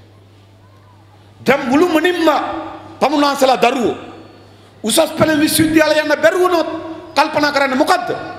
කොහේ හරි පෞද්ගලික ආයතනයකට යවනවා උපාධියක් හරි ඩිප්ලෝමා එකක් හරි ගන්න. දැන් මොකද්ද සිද්ධ වෙලා තිබෙන්නේ? පාසල් යවපු දවසේ ඉඳන් මුදල් උසස් පෙළ සමත් වෙලා විශ්වවිද්‍යාලය ගියොත් ටිකක් ගොඩ යනවා. අනිත් ඔක්කොම ආයේ තියෙන්නේ එළිය පාඨමාලා සල්ලි වලට ගන්න. ආණ්ඩුවේ ප්‍රතිපත්තිය මොකද වෙලා තිබෙන්නේ? අපේ ගම්වල ඉන්න දුවා දරුවන්ගේ අධ්‍යාපන අයිතිය තහවුරු කරන එකද ප්‍රතිපත්තිය? නෑ ඒ ප්‍රතිපත්තිය වෙනකොට අද ප්‍රතිපත්තිය බවට පත් වෙලා තියෙන්නේ මොකද්ද? ඒ ප්‍රතිපත්තිය වෙනකොට ප්‍රතිපත්තිය බවට පත් වෙමින් තිබෙන මොකද්ද? අධ්‍යාපනය සල්ලි තියනවා නම් ගන්න පුළුවන්. වෙළඳ භාණ්ඩය. සල්ලි තියනවා නම් පරිප්පු ගන්න පුළුවන්. සල්ලි තියනවා නම් ලුණු ගන්න පුළුවන්. නේද? සල්ලි තියනවා නම් මාළු ගන්න පුළුවන්. සල්ලි තියනවා නම් ඉගෙන ගන්න පුළුවන්. මේ මොකද්ද කරන්න හදන්නේ? සල්ලි තියනවා නම් අධ්‍යාපනය. ඒ නිසා තමයි නෙවිල් ප්‍රනාන්දුගේ පෞද්ගල වෛද්‍ය විද්‍යාලයේ වෛද්‍ය උපාධිය ගන්න පුළුවන් ලක්ෂ 120ක් තියෙනවා නම් උසස් පෙළ S3 ඇති. උසස් පෙළ වැඩ තුන යාන්තම් පාස් වුණොත් ඇති ලක්ෂ 120ක් තියෙනවා නම් දොස්තර වෙලා එළියට එන්න පුළුවන්. ඒ කියන්නේ පාඨමාලා ගාස්තු විතරක් ලක්ෂ 120යි. නිබන්ධන ගාස්තු රෝහල් වලට යනකොට ගාස්තුවක් අය කරනවා දැන්. ඊට පස්සේ පුස්තකාල ගාස්තු මේ ඔක්කොම එකතු කරපුවාම ලක්ෂ 150ක් ඕන. ලක්ෂ 150ක් යන ආසන වශයෙන් ගත්තොත් මාසෙකට ලක්ෂ 2කමාරක් ඕන. මේ බුත්තල මේ වැල්ලවායි කාටද පුළුවන්කම තිබෙන තමන්ගේ එක දරුවෙකුගේ අධ්‍යාපනය වෙනුවෙන් දොස්තර කරන්න ලක්ෂ 2කමාරක් වැය කරන්න මාසෙට ලක්ෂ 2කමාරක්. අවුරුද්දට ජීවත් වෙන්නවත් ලක්ෂ 2කමාරක් හම්බ වෙන්නේ නැහැ. කන්න වගා කරපුවම ලක්ෂයක් හම්බ වෙනවද? කන්න දෙක වගා කරපුවම ලක්ෂ 2ක් හම්බ වෙනවද? ලාභය. මොකද්ද වෙලා තිබෙන්නේ? ඒ නිසා මේගොල්ලන්ගේ ප්‍රතිපත්තිය බඩපත් වෙලා තිබෙන්නේ කුමක්ද? අපේ රටේ අධ්‍යාපනයේ සල්ලි තියන අයට පමණක් සීමා කරමින් සල්ලි නැති අය අධ්‍යාපනයෙන් පිටමං කරන සලස්මකට දැන් ඇවිල්ලා තිබෙනවා. මේ ප්‍රතිපත්තිය හොඳද? මේ ප්‍රතිපත්තිය හොඳද? තමුන්නාන්සේලා පරම්පරාවෙන් අලි කියලා පරම්පරාවෙන් නිල් කියලා ඡන්දෙ දෙන්න ඇති ගම්වල ජනතාව. හැබැයි පරම්පරාවෙන් අලි කියලා හරි පරම්පරාවෙන් නිල් කියලා හරි ඡන්දෙ දුන්නට ඡන්දෙගත්තු පාලකයා හදපු ප්‍රතිපත්තිය මොකක්ද? ඡන්දෙගත්තු පාලකයා හදපු ප්‍රතිපත්තිය තමයි අපේ දරුවන්ගේ අධ්‍යාපන අයිතිය වෙනුවට ඒගොල්ලන්ගේ දරුවන්ට අධ්‍යාපන අයිතිය සීමා කරන්න. ඒ නිසා තමයි සොයිසගේ දරුවා යාන්තම් උසස් පෙළ පාස් නෙවිල් ප්‍රනාන්දුගේ වෛද්‍ය පීඨයේ. ඇයි? සොයිසට සල්ලි තියෙනවා.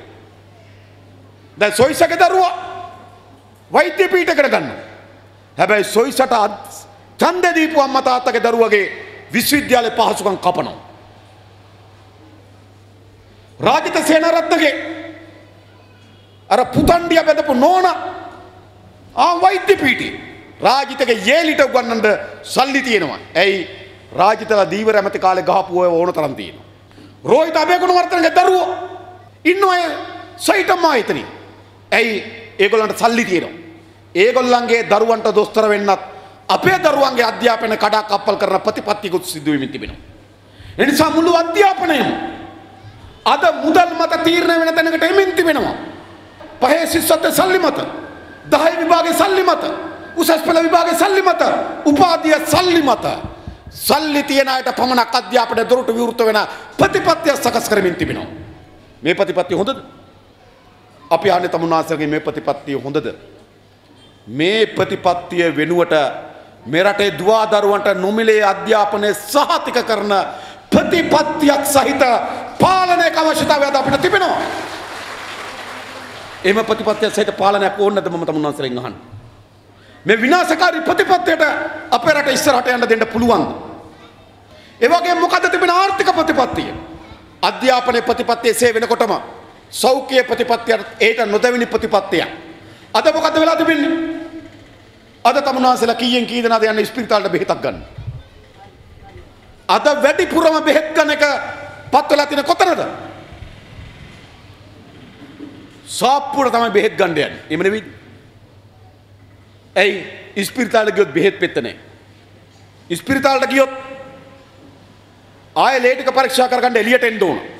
අද මුළු සෞඛ්‍ය සේවයම ක්‍රමානුකූලව තල්ලු කරමින් තිබෙනවා. සල්ලි තියෙනවා නම් බෙහෙත් ගන්න පුළුවන්, නිරෝගීව ජීවත් වෙන්න පුළුවන්. ඒ නිසා තමයි රාජිත් සේනාරත්නට පුළුවන් මේ රටේ සෞඛ්‍ය ඇමතිය. රටේ සෞඛ්‍ය ඇමති බෙහෙත් ගන්න යන්නේ සිංගප්පූරුවට. මතක තබා ගන්න. රනිල් වික්‍රමසිංහ ගම් වතුරක් ගලලා ජීවිත 300 ගණනකට ආසන ප්‍රමාණයක් විනාශ වෙලා මිනිස්සු කඳු වලට යට වෙලා ලක්ෂ ගණන් අනාථ වෙලා තියෙනකොට රනිල් වික්‍රමසිංහ ඇමරිකාවේ ගියා.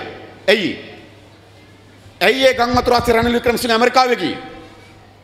රනිල් වික්‍රමසිංහ දින වෙන් කරගෙන හිටිය ඇමරිකාවේ මිල අධිකම රෝහලේ මිල අධිකම දොස්තරවරයාගේ. එයා මොකද්ද කිව්වේ?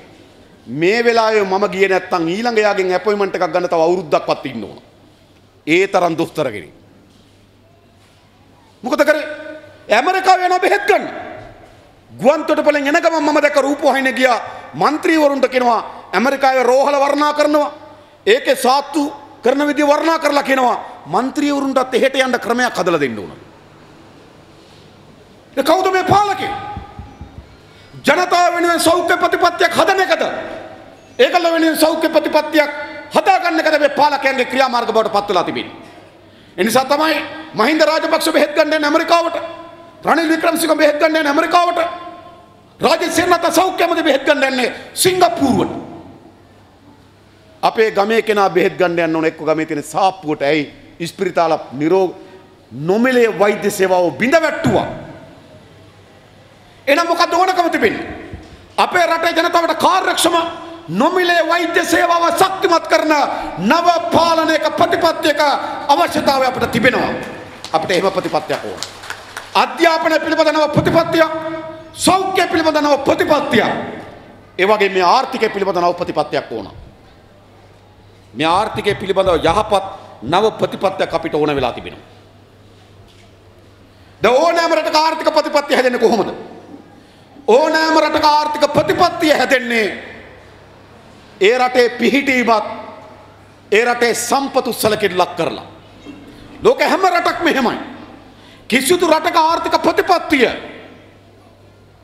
ගෙඩි පිටින් ඒ විදිහට ආදේශ කරන්න බෑ.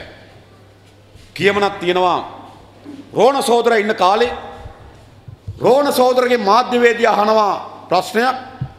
ඔයා බලයට ආපුවම හදන්නේ රුසියාව වගේ රටක්ද චීනය වගේ රටක්ද කියලා. මොකද රෝණ සහෝදරයා දෙන උත්තරේ?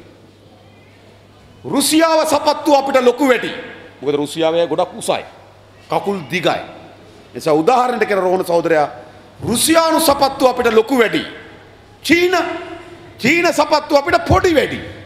ඔය චීනු පොඩි ඉස්සර කකුල් දැන ලොකුයි ඈ. නේද? චීන කකුල් පොඩි.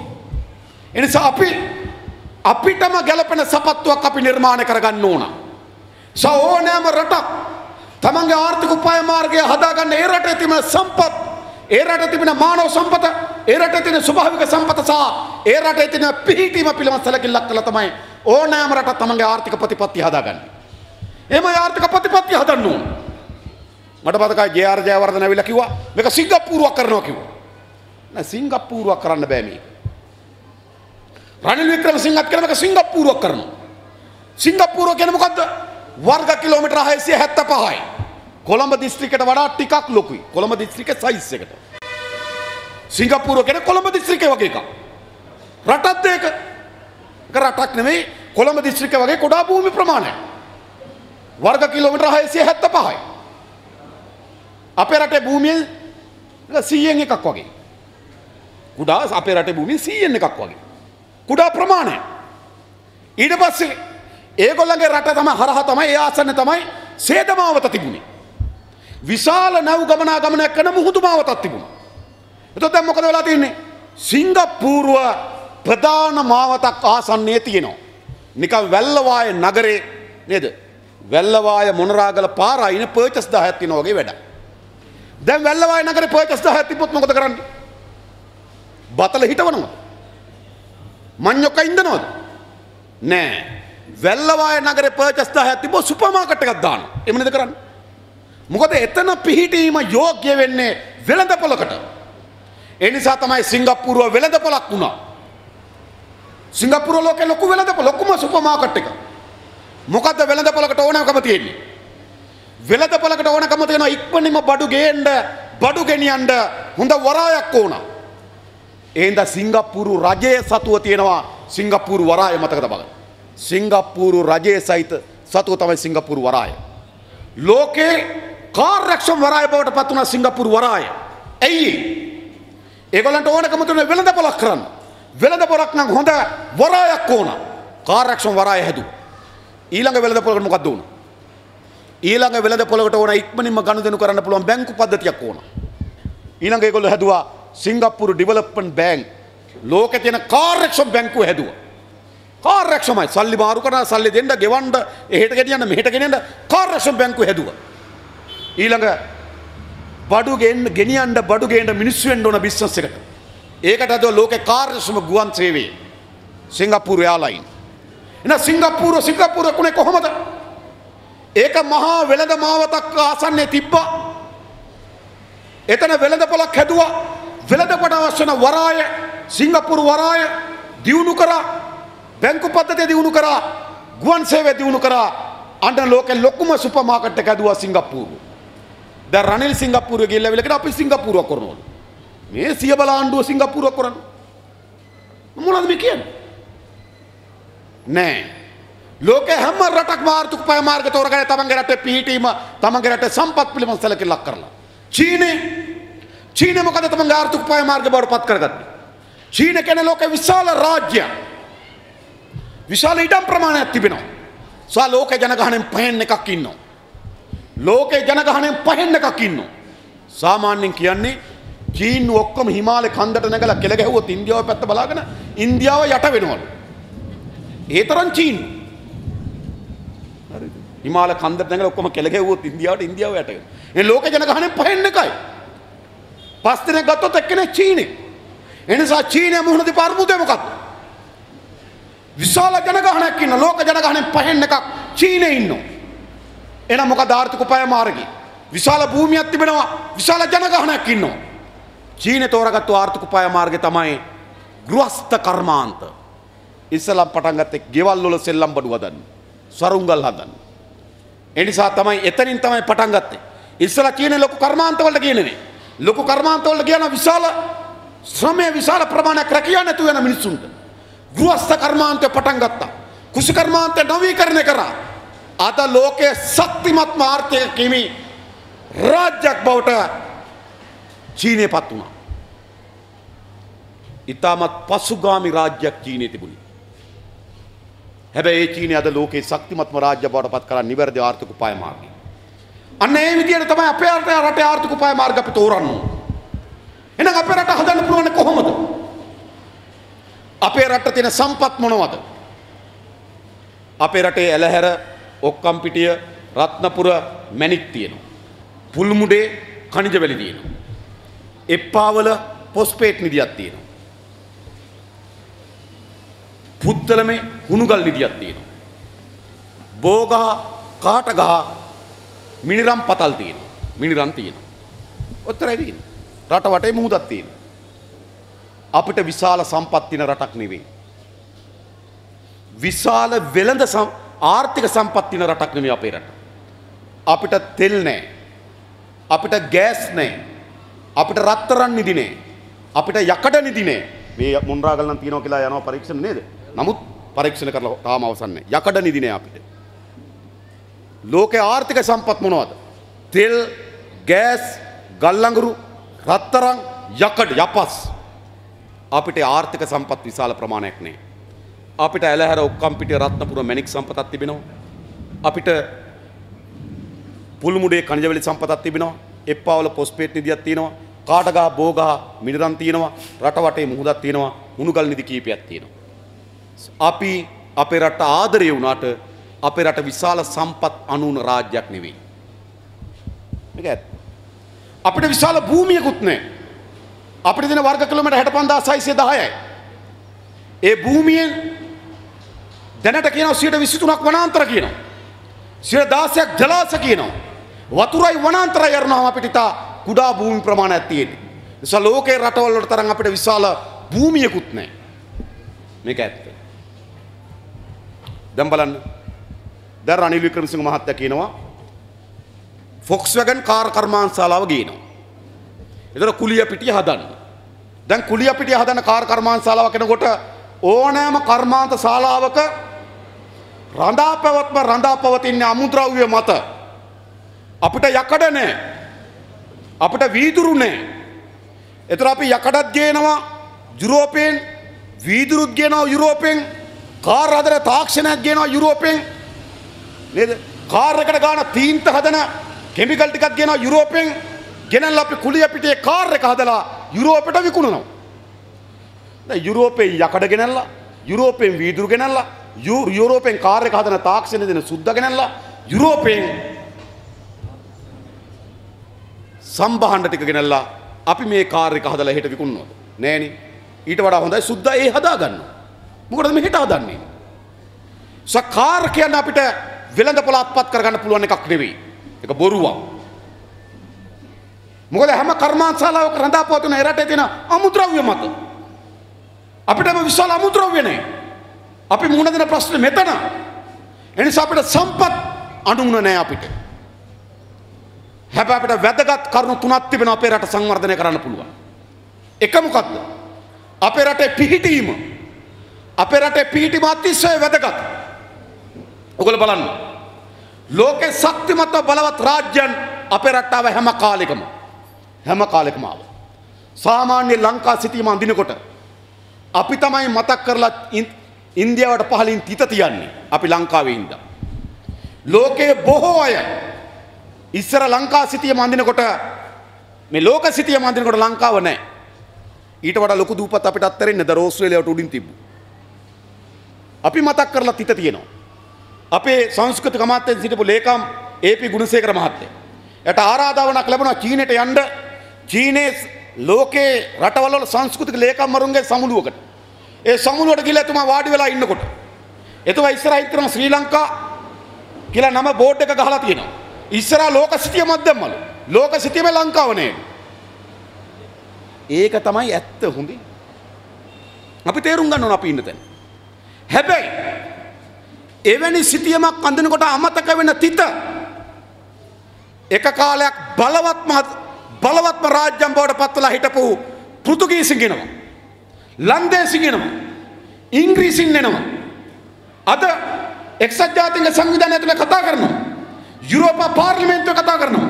එංගලන්ත පාර්ලිමේන්තුව කතා කරනවා. ඇයි ඒ තරම් සිටියමේ පේන්නවත් නැති රටට ඒ යුගවල බලවත්ම රාජ්‍යයන් අපේ රට ආවා. පෘතුගීසින් ආක්‍රමණය කරා, ලන්දේසින් ආක්‍රමණය කරා, ඉංග්‍රීසින් ආක්‍රමණය කරා. ඒ වගේම අදත් අධිරාජ්‍යවාදී කඳවුරේ පාර්ලිමේන්තුවල කතා කරනවා, එක්සත් ජාතීන්ගේ සංවිධානය කතා කරනවා, යුරෝප පාර්ලිමේන්තුව කතා කරනවා. ඇයි අපේ රට ගැන මේ තරම් කුඩා රාජ්‍යයක් ලෝකේ අවධානයට ලක් වෙලා තියෙන මොකක් නිසාද? අපේ රටේ පිහිටීම. මේක තමයි අපේ රටේ සංවර්ධන සඳහා තියෙන වැදගත්ම සාධක තමයි අපේ රටේ පිහිටීම. අපේ රට පිහිටලා තිබෙන්නේ පෙරදිග සහ අපරදිග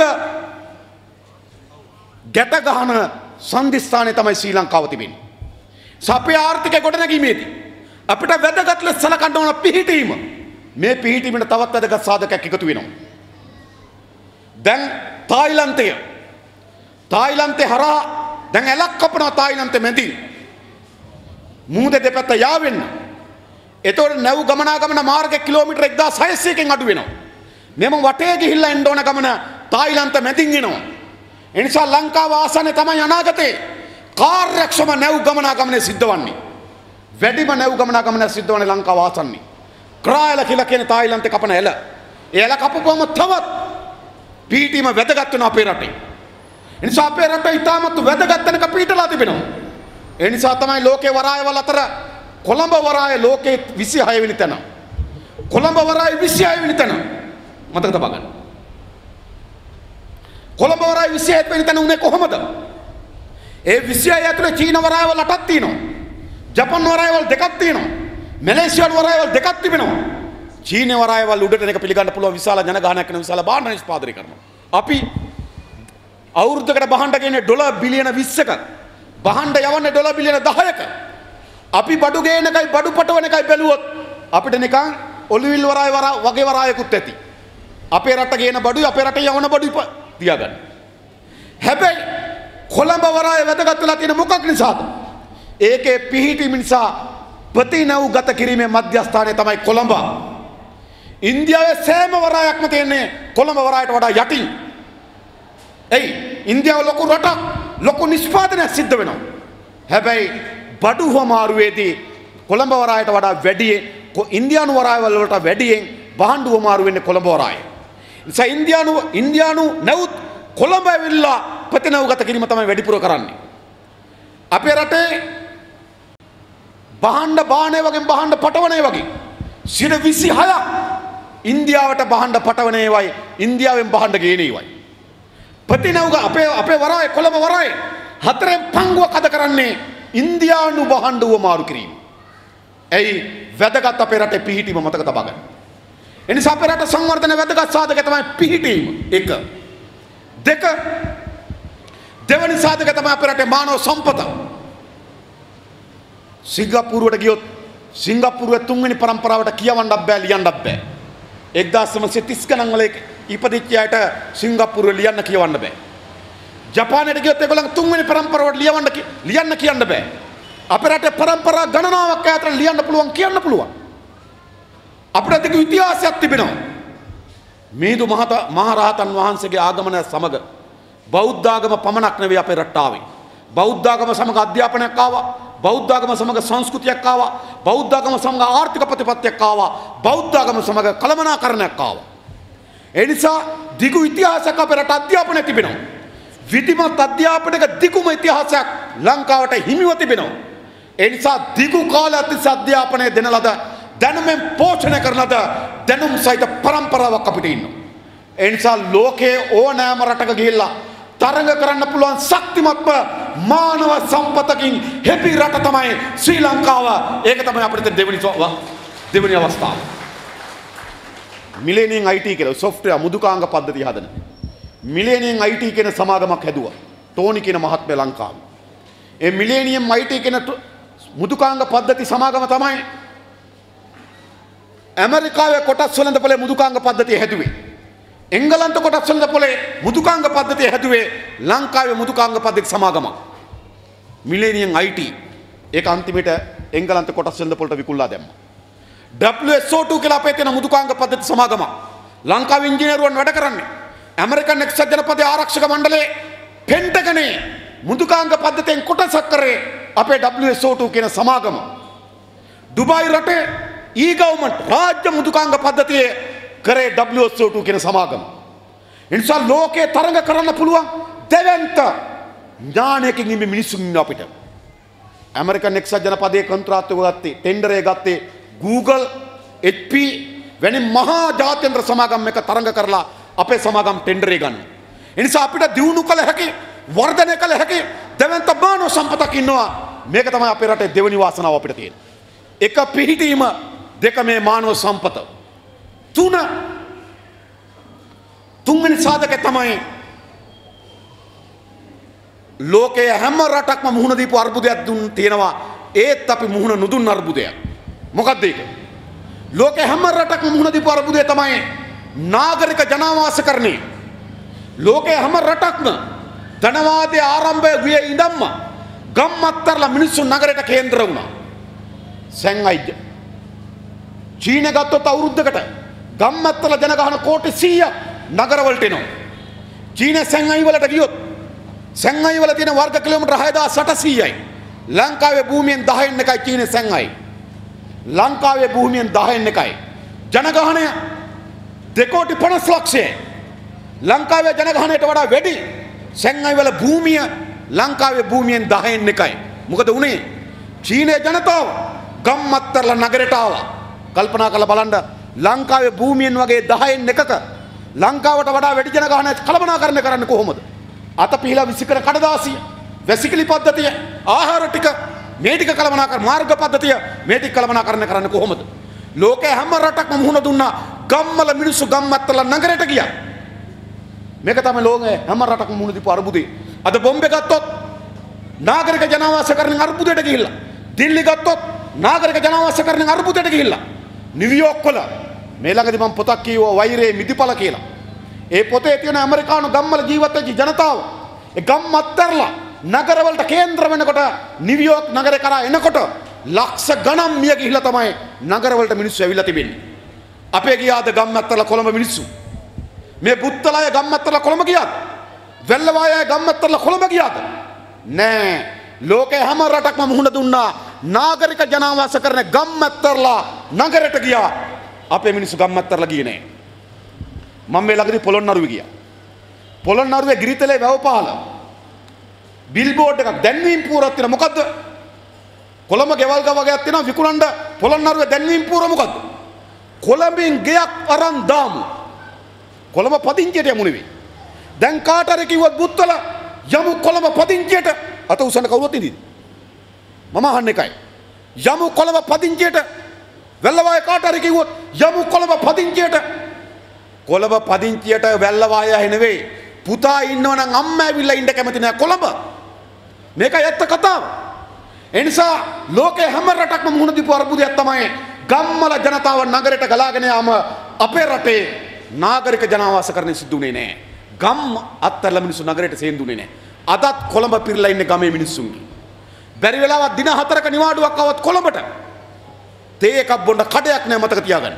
ඔක්කොම ගමේ. ඒක තමයි අපිට තියෙන තුන්වෙනි කරුණ. හතරවෙනි කරුණ තමයි අපේ ජීවිතවල තියෙන නම්‍යතාවය. අපි හැඩ ගැහෙනවා. යුරෝපා මිනිස්සුන්ගේ හැඩ ගැහිමක් නැහැ. ඒගොල්ලෝ උදේ නැගිටිනකොට නැගිට්ටකොම ටී එක ඕන. ටී එක නැතුව බෑ ඒගොල්ලන්ට.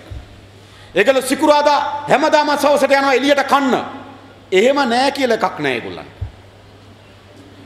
ඒගොල්ලෝ ගේ අරන් තියෙන උගස් බැංකුවෙන් උගස් කරලා මෝගේජ් කරලා කාර් එක අරන් තියෙන ඉන්ෂුරන්ස් සමාගමෙන් ඉන්ෂුරන්ස් එක දාලා ලීසින් සමාගමෙන් ලීසින් එක දාලා ඒගොල්ලන්ට රස්සාව නැතු වුණොත් ඉන්න තැනක් නැතුව යනවා. ඒගොල්ලන්ගේ ජීවිත සිස්ටමැටික් කරලා තියෙන්නේ. උදේ නැගිටිනවා වැඩට එනවා සිකුරාදාට එළියට යනවා කණ්ඩ අගෝස්තු මාසේ සමර් එකට නිවාඩුවට යනවා ලෝකේ කොහේ හරි. ඒ ජීවිත සිස්ටම් කරලා තියෙන්නේ. අපේ ජීවිතවල තියෙන නම්‍යතාවයක්. අද අපිට සල්ලි අඩුයි නම් අපි කිරිතේ එක වෙනුවට තේ එක බොනවා. සුද්ධ හැම බොන්නේ නැහැ. උට කිරිතේ එක නම් කිරිතේ එකමයි. තේ එකක් බොනවා කියලා එකක් නැහැ. අපි ජීවත් වෙන්න බැරි නම් අපි ඥාතියෙක්ගේ ගෙදර යනවා. නම්‍යතාවයක් තිබෙනවා. ඒ නිසා අපේ ජීවිත හැඩ ගැහෙනවා. හැඩ ගස්සන්න පුළුවන්. හැබැයි යුරෝපයේ ජීවිත හැඩ ගස්සන්න බෑ. මැෂින් වලට දාපු සිස්ටම් කරපු ජීවිත තිබෙන්නේ. උදේ නැගිටීමේ සිට සතියන්තේ නිවාඩු ගත කිරීම දක්වා මුළු ජීවිතේම පෙළ ගස්සලා තියෙනවා. ඒකක්වත් කැපෙන්න බෑ. කැපිලා හුරු නැහැ.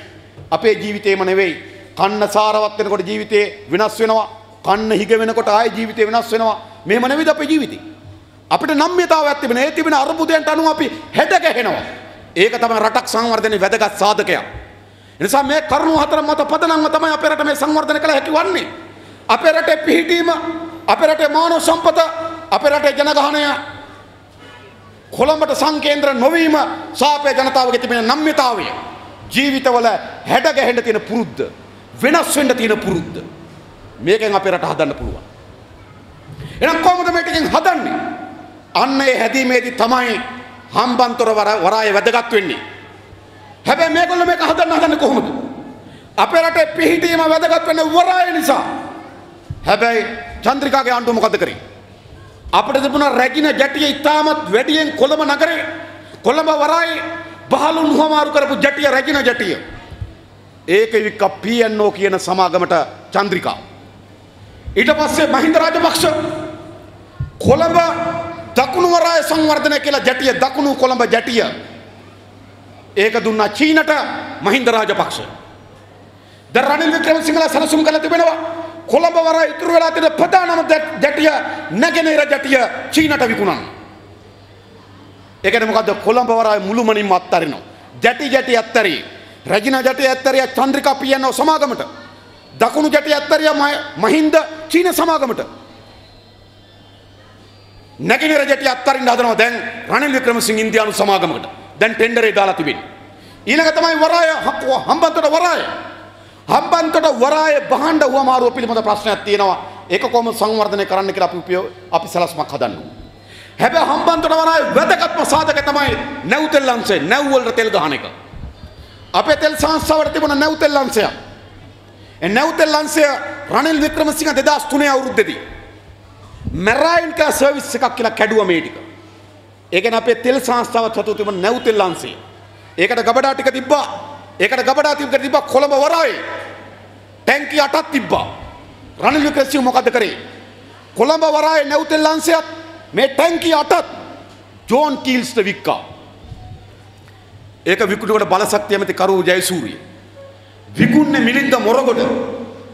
මිලින්ද මොරගොඩ තමයි එතකොට ආර්ථික ප්‍රතිසංස්කරණ ඇමති. මිලින්ද මොරගොඩ විකුණනකොට ජෝන් කීල්ස් මුදලාලිගේ දුව බැන්දා මිලින්ද මොරගොඩගේ මල්ලි දෑවැද්දට දුන්නා නැව් තෙල් අංශය. මෙහෙමයි කරේ ගනුදෙනු. ඊට පස්සේ මේකට නඩුවක් කිව්වා ශ්‍රේෂ්ඨාධිකරණي.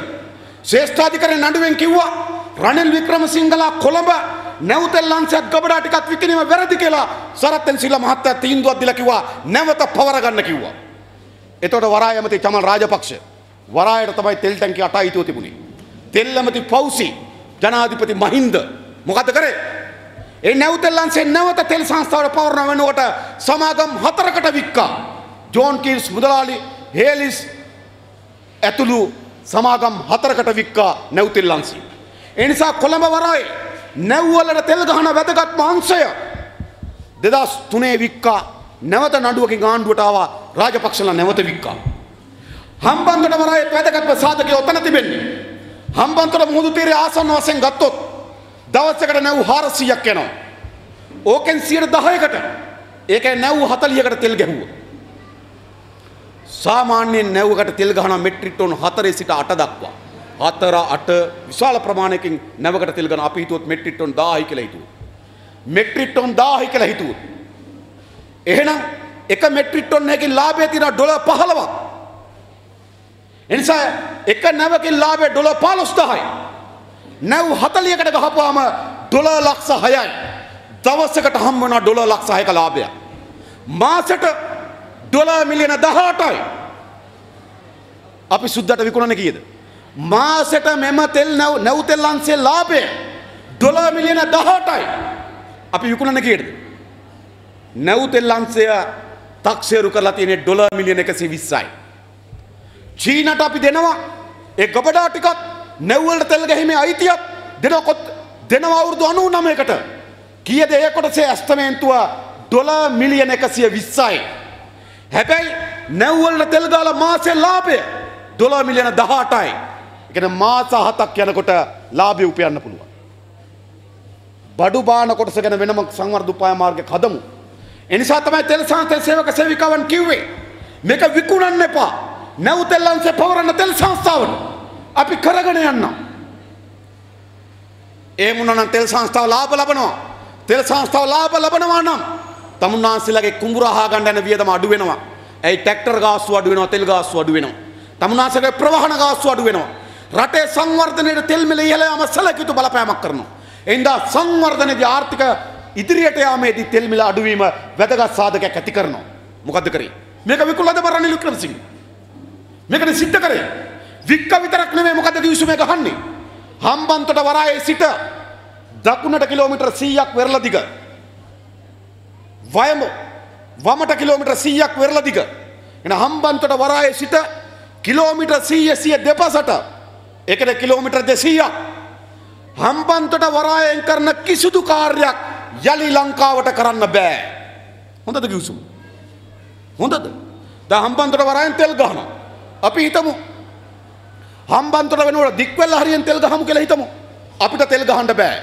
අපි කිව්සුමෙන් බැඳිලා ඉන්නවා. හම්බන්තොට වරායේ සිට කිලෝමීටර් 100 දෙපසට හම්බන්තොට වරායෙන් කරන කාර්යයන් අපි කරන්නේ නැත. ඔන්න කිව්සුම. ඒ කියන්නේ මොකද්ද? අර මාවතේ කිසිදු නැමකට කවදාවත් අපිට තෙල් ගහන්න හම්බෙන්නේ නැහැ. ඒ මාවතේ තෙල් ගහන්න බෑ පුත්තලමින්. ඒ මාවත යන්නේ හම්බන්තොට වරාය ආසන්නේ. ඒ මාවත යන නැව් වලට තෙල් ගහන්න පුළුවන් ඔය කිලෝමීටර් 100 ඇතුලේ ජැටියකින් විතරයි. නිසා මොකද්ද කරලා තිබෙන්නේ මතක තබා ගන්න. අපේ මුළු අයිතිය අනාගතයේදීවත් අපිට නැව් වලට තෙල් ගහන්න තියෙන අයිතිය රනිල් වික්‍රමසිංහ විකුණා. මොකද මේ වික්කේ? දැන් මොකද කියන්නේ මේක වික්කාම ණය බර අඩු වෙනවලු. ණය බර අඩු වෙන්නේ නැහැ මේ බොරුවක්.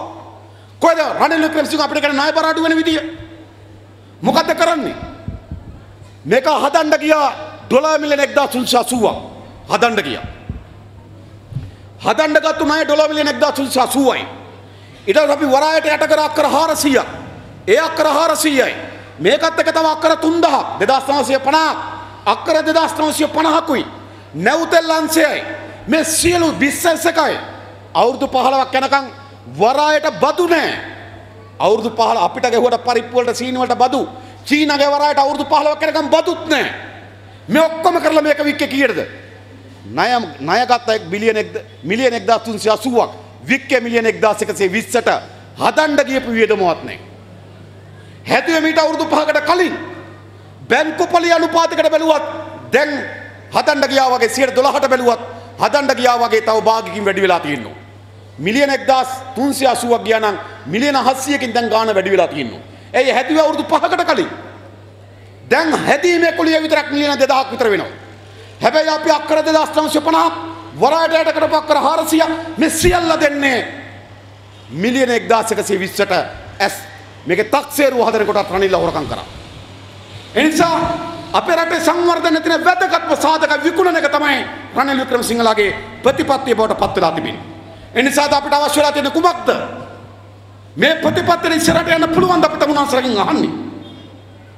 මහජනක දේපල විකුණනවා. මොකද්ද කරන්නේ? ණය අරගෙන තිබෙන වරාය අධිකාරිය. හැබැයි මේ වික්කම හම්බෙන මිලියන 1120 ගන්නවා භාණ්ඩාගාරයට. භාණ්ඩාගාරයකට අරන් ටිකක් ජොලි කරනවා මාසයක් දෙකක්. දැන් ආණ්ඩුව මේකට මේක කරන්න යන්නේ ඩොලර් නෑ කියලා. හැබැයි හම්බෙන්නේ කීයද? මං කෝටි වලින් කියන්නම්. හරිද? ඒ කියන්නේ බිලියන 1.12 කියන්නේ කෝටි 110යි. හරිද? ඒ කියන්නේ ඩොලර් කෝටි 110යි අපිට හම්බ වෙන්නේ. අවුරුද්දකට පිටරටින් බඩු ගේන්න අපිට ඩොලර් කොච්චර ඕනද? ඩොලර් කෝටි 2000ක් ඕන. මෙතන හම්බෙලා තියෙන කීයද? ඩොලර් කෝටි 110යි. අවුරුද්දකට පිටරටින් බහන්න ගැනීම සඳහා විතරක් අපිට ඩොලර් කෝටි 2000ක් ඕන. මේක සොච්චමක් නෙවෙයිද? ඩොලර් කෝටි 110 න හම්බ වෙලා තියෙන්නේ. අපිට අවුරුද්දකට බඩු ගන්න ඩොලර් කෝටි 2000ක් ඕනනේ. හරියට සැලසුම හැදුවා නම් මේ ඩොලර් කෝටි 2000න් බහන්න ගෙන යන එක අඩු කරගන්න තිබ්බා. මේ කෝටි 120කට 110කට වඩා ඉතුරු කරගන්න තිබ්බා රටේ නිෂ්පාදනය වැඩි කරන්න. අපි ලුණු අවශ්‍යතාවෙන් 50%ක් ගේනවා. මිරිස් අවශ්‍යතාවෙන් 72ක් ගේනවා. අපි කඩදාසි ඔක්කොම ගේනවා. රෙදිපිලි ඔක්කොම ගේනවා. අපි බොණ්ඩ අරක්කු ගේනවා. මේ ඔක්කොම අපි පිටරටින් ආනයන කරනවා. ඒ ආනයන වියදම භාගයකින් අඩු කරා නම් කෝටි 110 ඉතුරු වෙනවා. එහෙනම් හම්බන්තොට වරායත් ඉතිරි ඩොලර් ටිකක් ඉතිරි. දැන් මේ ඩොලර් රිගයක් නිසා තමයි මේක විකුණන්නේ. හැබැයි හම්බ වෙන කෝටි 110යි. අවුරුද්දකට බඩු ගේන්න ඕන කෝටි 2000. ඒ නිසා මේ මවාපාන මුදලක් අපිට ලැබෙන්නේ නැහැ. ඊට පස්සේ ඒ ඩොලර් කෝටි 110 වියදම් කරලා ජොලි කරනවා. ඊට පස්සේ මොකද කරන්නේ? ආයෙව අවුරුදු පත ණය ගෙවනවා. ඉස්සෙල්ලා ණය ගෙවුවා අපි වරාය තියාගෙන. දැන් වරාය වික්කට ණය තියෙනවා. ණය වික්කන චීන ණය ගත්තේ නැහැ හොඳේ. චීන ගත්තේ වරාය. ණය තියෙන අපි ගාව. ඉස්ස අපිට වරායකුයි ණයකුයි තිබ්බා. දැන් වරාය නැහැ ණය තියෙනවා. ඒකට කියනවා ආසියාවේ ලොකුම මොලේ කියලා. මරු මොලේ. කල්පනා කරලා බලන්න. ඒ නිසා මේ අනුගමනය කරමින් තිබෙන ආර්ථික ප්‍රතිපත්තිය මේ රට විනාශකාරී දක්වා ඇතගෙන යන ආර්ථික ප්‍රතිපත්තියක්. ඒ වෙනුවට අපේ රටේ ආර්ථික ප්‍රතිපත්තිය හදන්න ඕන. අපේ රටේ ආර්ථික ප්‍රතිපත්තිය සෞඛ්‍ය අධ්‍යාපන ආදී ප්‍රතිපත්තිය එකට ගැට ගැහිලා තියෙන කරුණු. අපේ රටේ ආර්ථික ප්‍රතිපත්තියමයි තා සරලව කියන්න. අපි කොහෙද යන්නේ? මේගොල්ලෝ හැම කෙනාම හදපු ආර්ථික ප්‍රතිපත්තිය තමයි ගමේ ජනතාව කොළඹ කැඳවන්නේ. නැපේ ආර්ථික ප්‍රතිපත්තිය හදන්න ඕන කොතෙන්ද? ගමේ ජනතාව ගමේ තියලා ඒගොල්ලන්ගේ ආර්ථිකය උඩට ගෙන්නේ කොහොමද? මතක තබා ගන්න මේ රට හදන්න බැරි නම් ලෝකේ හදන්න රටක් නැහැ. මේ රට හදන්න බැරි නම් රටක් නැහැ. ඒ කියන්නේ මොකද්ද? මේ තරමට කාලා හොරකම් කරලා විනාශ කරලා නාස්ති කරලා තියෙනවනේ මේක. ඒකෙන් තේරෙන්නේ මේක හොඳ රටක් නෙමෙයි කියලා. මේ හොරකම් කරලා තියෙන විදියට නාස්ති කරලා තියෙන විනාශ කරලා විදියට ලංකාවක් තියෙන්න විදියක් නැහැ. හැබැයි මේක තියෙන මේකේ වාසනාවන්ත ගුණයක් තිබෙනවා. මේක හදන්න පුළුවන් රටක්. අපේ ජනතාව ඉතාමත් ගුණය හපත්. ඔය මොන දේවල් තිබ්බත් ජනතාවට පොදු අරමුණක් දුන්නොත් ඒ පොදු අරමුණට වැඩ කරන්න පුළුවන්. පොදු අරමුණක් දක්වා මෙහෙවන්න පුළුවන්. හොඳ හැඟුම්බර ඥානයේ සහිත ජනතාවක් අපිට මේක හදන්න පුළුවන්. මේ රට හදන්න බැරි නම් ලෝකේ හදන්න රටක් නැහැ. හදන්න ඕන කොහමද?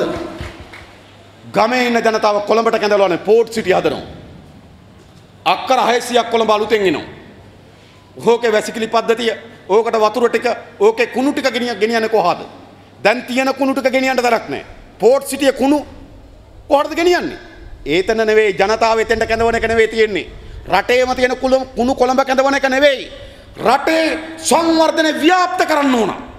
ඒ නිසා ජනතා විමුක්ති පෙරමුණේ ආර්ථික උපාය මාර්ගයේ වැදගත්ම සාධක තමයි අපේ සංවර්ධනය ගම මත කේන්ද්‍ර කරගත්තු ගමේ වර්ධන ඉලක්ක කරගත්තු සංවර්ධන මාවතකට අපේ ආර්ථිකය වෙනස් කරනවා. දැන් මොකද මේ සංවර්ධන මාවත? කොළඹ කේන්ද්‍ර කරගත්තු සංවර්ධන මාවතක්. කොළඹ ලොකු ගුවන් පාලම්, කොළඹ ලොකු වරායවල්, කොළඹ ලොකු හෝටල්, කොළඹ ලොකු බිල්ඩින් කේන්ද්‍ර කරගත්තු සංවර්ධනයක්. කොළඹ කේන්ද්‍රගත්තු සංවර්ධනයක් වෙනුවට සංවර්ධනය කන පිට හරවන්න ඕන. මේ සංවර්ධනය ගමට ගලාගෙන එන්න ඕන. දැන් ගමේ සංවර්ධනය කියන්නේ මොකද්ද? මොකද්ද මේ ඇමතිවරු වෙලා ගමේ විවෘත කරන්නේ? පොලිසිය විවෘත කරනවා. ගමට ලොකු පොලිසියක් ඇදුවා. ගමට ලොකු ප්‍රාදේශීය ලේකම් කාර්යාලයක් ඇදුවා. ඒ වනේ දෙක සංවර්ධනය කියන මම ඉන්න කාලේ තමයි මේ ප්‍රාදේශීය නෑ ලෝකේ තාක්ෂණය දියුණුවකට පොලිසිය පොඩි වෙන්න ඕන. ලෝකේ තාක්ෂණය දියුණුවකට ප්‍රාදේශීය ලේකම් කාර්යාලය පුඩා වෙන්න ඕන. හැබැයි මේ සංවර්ධනය කියලා කියන්නේ මොකද්ද? ලොකු දිශාපති කාර්යාල හදනවා, ලොකු ප්‍රාදේශීය ලේකම් කාර්යාල හදනවා, ලොකු පොලිසිය හදනවා. මේකනේ සංවර්ධනය කියලා කියන්නේ. වන්දන ඌව පළාත් සභාව හදලා ඇති ලොකු ලෝක හැම ලංකාවේ හැමතැනම දෙවන්ත පළාත් සභාවල් ඇතුව. අනුරාධපුරයේ පළාත් සභාවේ තියෙන එක හෝල් එකක් 4000ක් රැස් කරන්න පුළුවන්. පළාත් සභාව යෝජනාව සම්මත කරලා පිට වැඩවලට දෙන්නේ නැහැ කියලා. දැන් පළාත් සභාවේ වැඩ විතරයි ඒ 4000 කරන්න තියෙන්නේ. මොනවද? පළාත් සභාව රැස් වෙන්නත් ඒක රැස් වෙන්නේ ඒක නෙවෙයි. මොනවද මේ තියෙන්නේ? මේ ලොකු බිල්ඩින් කියන්නේ සංවර්ධනය නෙවෙයි. දැන් මේගොල්ලෝ අපිට හදලා තියෙන මායාවක්. පොලිසිය ලොකු වුණාම, ප්‍රාදේශීය ලේකම් කාර්යාලය ලොකු වුණාම, දිශාපති කාර්යාලය ලොකු වුණාම, පළාත් සභාව ලොකු වුණාම සංවර්ධනය වුණා කියලා. නෑ බිල්ඩින් කියන්නේ සංවර්ධනය නෙවෙයි. ඒක රටට බරක්. මතක තබා ගන්න. සංවර්ධනය කියන්නේ මොකද්ද? ඒ ගමට ගේන්න ඕන ගම කේන්ද්‍ර කරගත්තු ආර්ථිකය. මොකද්ද ගම කේන්ද්‍ර කරගත්තු ආර්ථිකය? අපේ රට ඉතා හොඳ සම්පත් මත, මානව සම්පත මත, පිහිටීම මත අපේ රට ඒකක කීපයකට බෙදන්න ඕන. ඒ ඒකක කීපයකට බෙදලා ඒකක ඉලක්ක කරගත්තු සංවර්ධන යෝජනා ක්‍රමයක් හදන්න ඕන. මේ රට ආසන්න වශයෙන් ගත්තොත් උපරිම ඒකක 500කට බෙදන්න පුළුවන්. 500ත් වැඩි. අපි තුම ඒකක 500කට බෙදුවා කියලා. ඒක රත්නපුරේ කලාපයේ එක ඒකකයක්. එළහැර කලාපයේ තව ඒකකයක්. බුත්තල කලාපයේ තව ඒකකයක්. ඒ ඒකක ඉලක්ක කරගත්තු ආර්ථික මාවතක්. බුත්තල ලෝකේ ලංකාවේ තාමත් හොඳ පාරිසරික කලාපයක්. ගම්මිරිස් වෙනවා, අනිකුත් කුළුබඩු වෙනවා. ඉතාම කරාමුණට ඉතාමත් හොඳ ශාස්ත්‍රීය කලාපයක් බුත්තල. අන්න සංවර්ධනය ගෙනියන්න ඕන. බුත්තල හදන්නේ කොහමද? එතනින් දිනු කරලා. එළහැර ගත්තොත් මැණික් තිබෙනවා. කොහොමද එළහැර ආර්ථික කලාපය කොහොමද ගොඩනගන්නේ? මැණික් සම්පත කේන්ද්‍ර කරගෙන. දික්වැල ගත්තොත් මුහුදක් තියෙනවා, වරායක් තියෙනවා. ඒක මත සම්බන්ධ කරලා ඒ ආර්ථික කලාපය ගොඩනගන්නේ කොහොමද? තව තැනක් තිබොත් මහා කුෂිකර්මාන්ත ගොවිපලක් තියෙන කුෂිකර්මාන්ත පදනම් කරගෙන ඒ කලාපය ගොඩනගන්න පුළුවන්.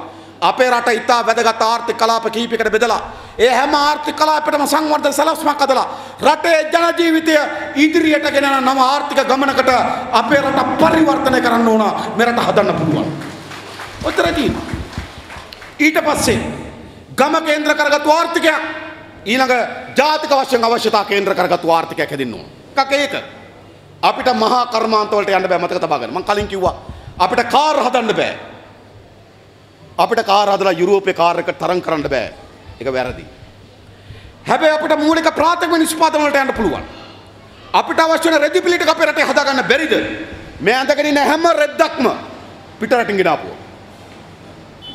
අද අපේ රටේ වෙළඳ පොළ දාන කර්මාන්තශාලා නැහැ. මතක තබා ගන්න. අපිට අවශ්‍ය වෙන රෙදි පිළි ප්‍රාථමික කර්මාන්තයක් ඒක අපි අපේ රටේ හදන්න ඕන. අපිට අවශ්‍ය වෙන සම්භාණ්ඩ ටික අපේ රටේ නිෂ්පාදනය කරන්න පටන් ගන්න ඕන. අපේ රටේ කුෂි කර්මාන්තයට අවශ්‍ය උපකරණ ටික අපේ රටේ නිෂ්පාදනය කරන්න පටන් ගන්න ඕන. අපේ රටේ දීවර කර්මාන්තයට අවශ්‍ය නිෂ්පාදනය ටික අපි අපේ රටේ නිෂ්පාදනය කරන්න පටන් ගන්න ඕන. අපේ රට අවශ්‍ය බෑග් ටික අපි අපේ රටේ නිෂ්පාදනය කරන්න පටන් ගන්න ඕන. අපි අපේ රට ප්‍රාථමික කර්මාන්ත පද්ධතියකට යොමු කරන්න ඕන. ඊළඟ ජාතික වශයෙන් අපිට සම්පත් ටික උපයෝග කරගෙන බාධා ගොඩක් තියෙනවා. අපි කොහොමද අවසන් කරගමු. දැන් අපි කියමින් හිටියේ මේ නිසා මේ රට හදන්න පුළුවන්. මේ රට හදන්න නම් එකක් අපිට යහපත් ආණ්ඩුකරණයක් ඕන. දෙක රටට හිතවත් ප්‍රතිපත්තියක් තියෙන්න ඕන. ඒ දෙක අප සතුව තිබෙන බව ඉතා පැහැදිලි දෙයක්. දැන් මොකද කරන්න ඕන? හදන්න නම් එහෙනම් දැන් අපි බලය උවමාරු කරගත යුතුයි අපේ අතට. ඒ සඳහා අපි විශේෂ වැඩපිළිවෙලක් සකස් කරලා තිබෙනවා. අපේ ප්‍රාර්ථනාවක් තිබෙනවා 2020 දී බලය උවමාරු කර ගැනීමට සමත් වෙන දේශපාලන ව්‍යාපාරය ජනතා විමුක්ති පෙරමුණ මැදිහත් වෙලා හදන බවට ඒක හදන්න ඕන අපි. මේ වන විට අපි විශ්වවිද්‍යාල ආචාර්යවරු සමග රජයේ හිටපු ප්‍රධාන නිලධාරීන් සමග ඒ වගේම නීති සංගම් පරිසරවේදීන් කලාකරුවන් වෛද්‍යවරුන් මේ ආදී විවිධ සමාජ කණ්ඩායම් සමග මේ රට ගොඩනැගීම සඳහා වූ ප්‍රධාන බලවේගයක් අපි ගොඩනගමින් තිබෙනවා. ඉතා ඉක්මනින් මේ බලවේගය අපේ රට ගොඩනැගිය හැකි ප්‍රධානම ජාතික මධ්‍යස්ථාන බවට පත් කරමින් ඔබ ගාවට ඉදිරියට එනවා මේ ගොඩනැගීම ඉලක්ක කරගෙන. මේ අතර දැන් අපි දිරිය පුරවැස සමිති ටික හදන්න ඕන. දැන් අපි ස්ථාන ග්‍රාම සේවකම් කීපයක හදලා තිබෙනවා. තව කීපයක් අපිට හදන්න තිබෙනවා. මේ හැම ගමකම සමිතිය හදන්න ඕන. හැම ගමටම නායකයෙක් ඉන්න ඕන. මේ වැඩේ නිකන් කරන්න බෑ.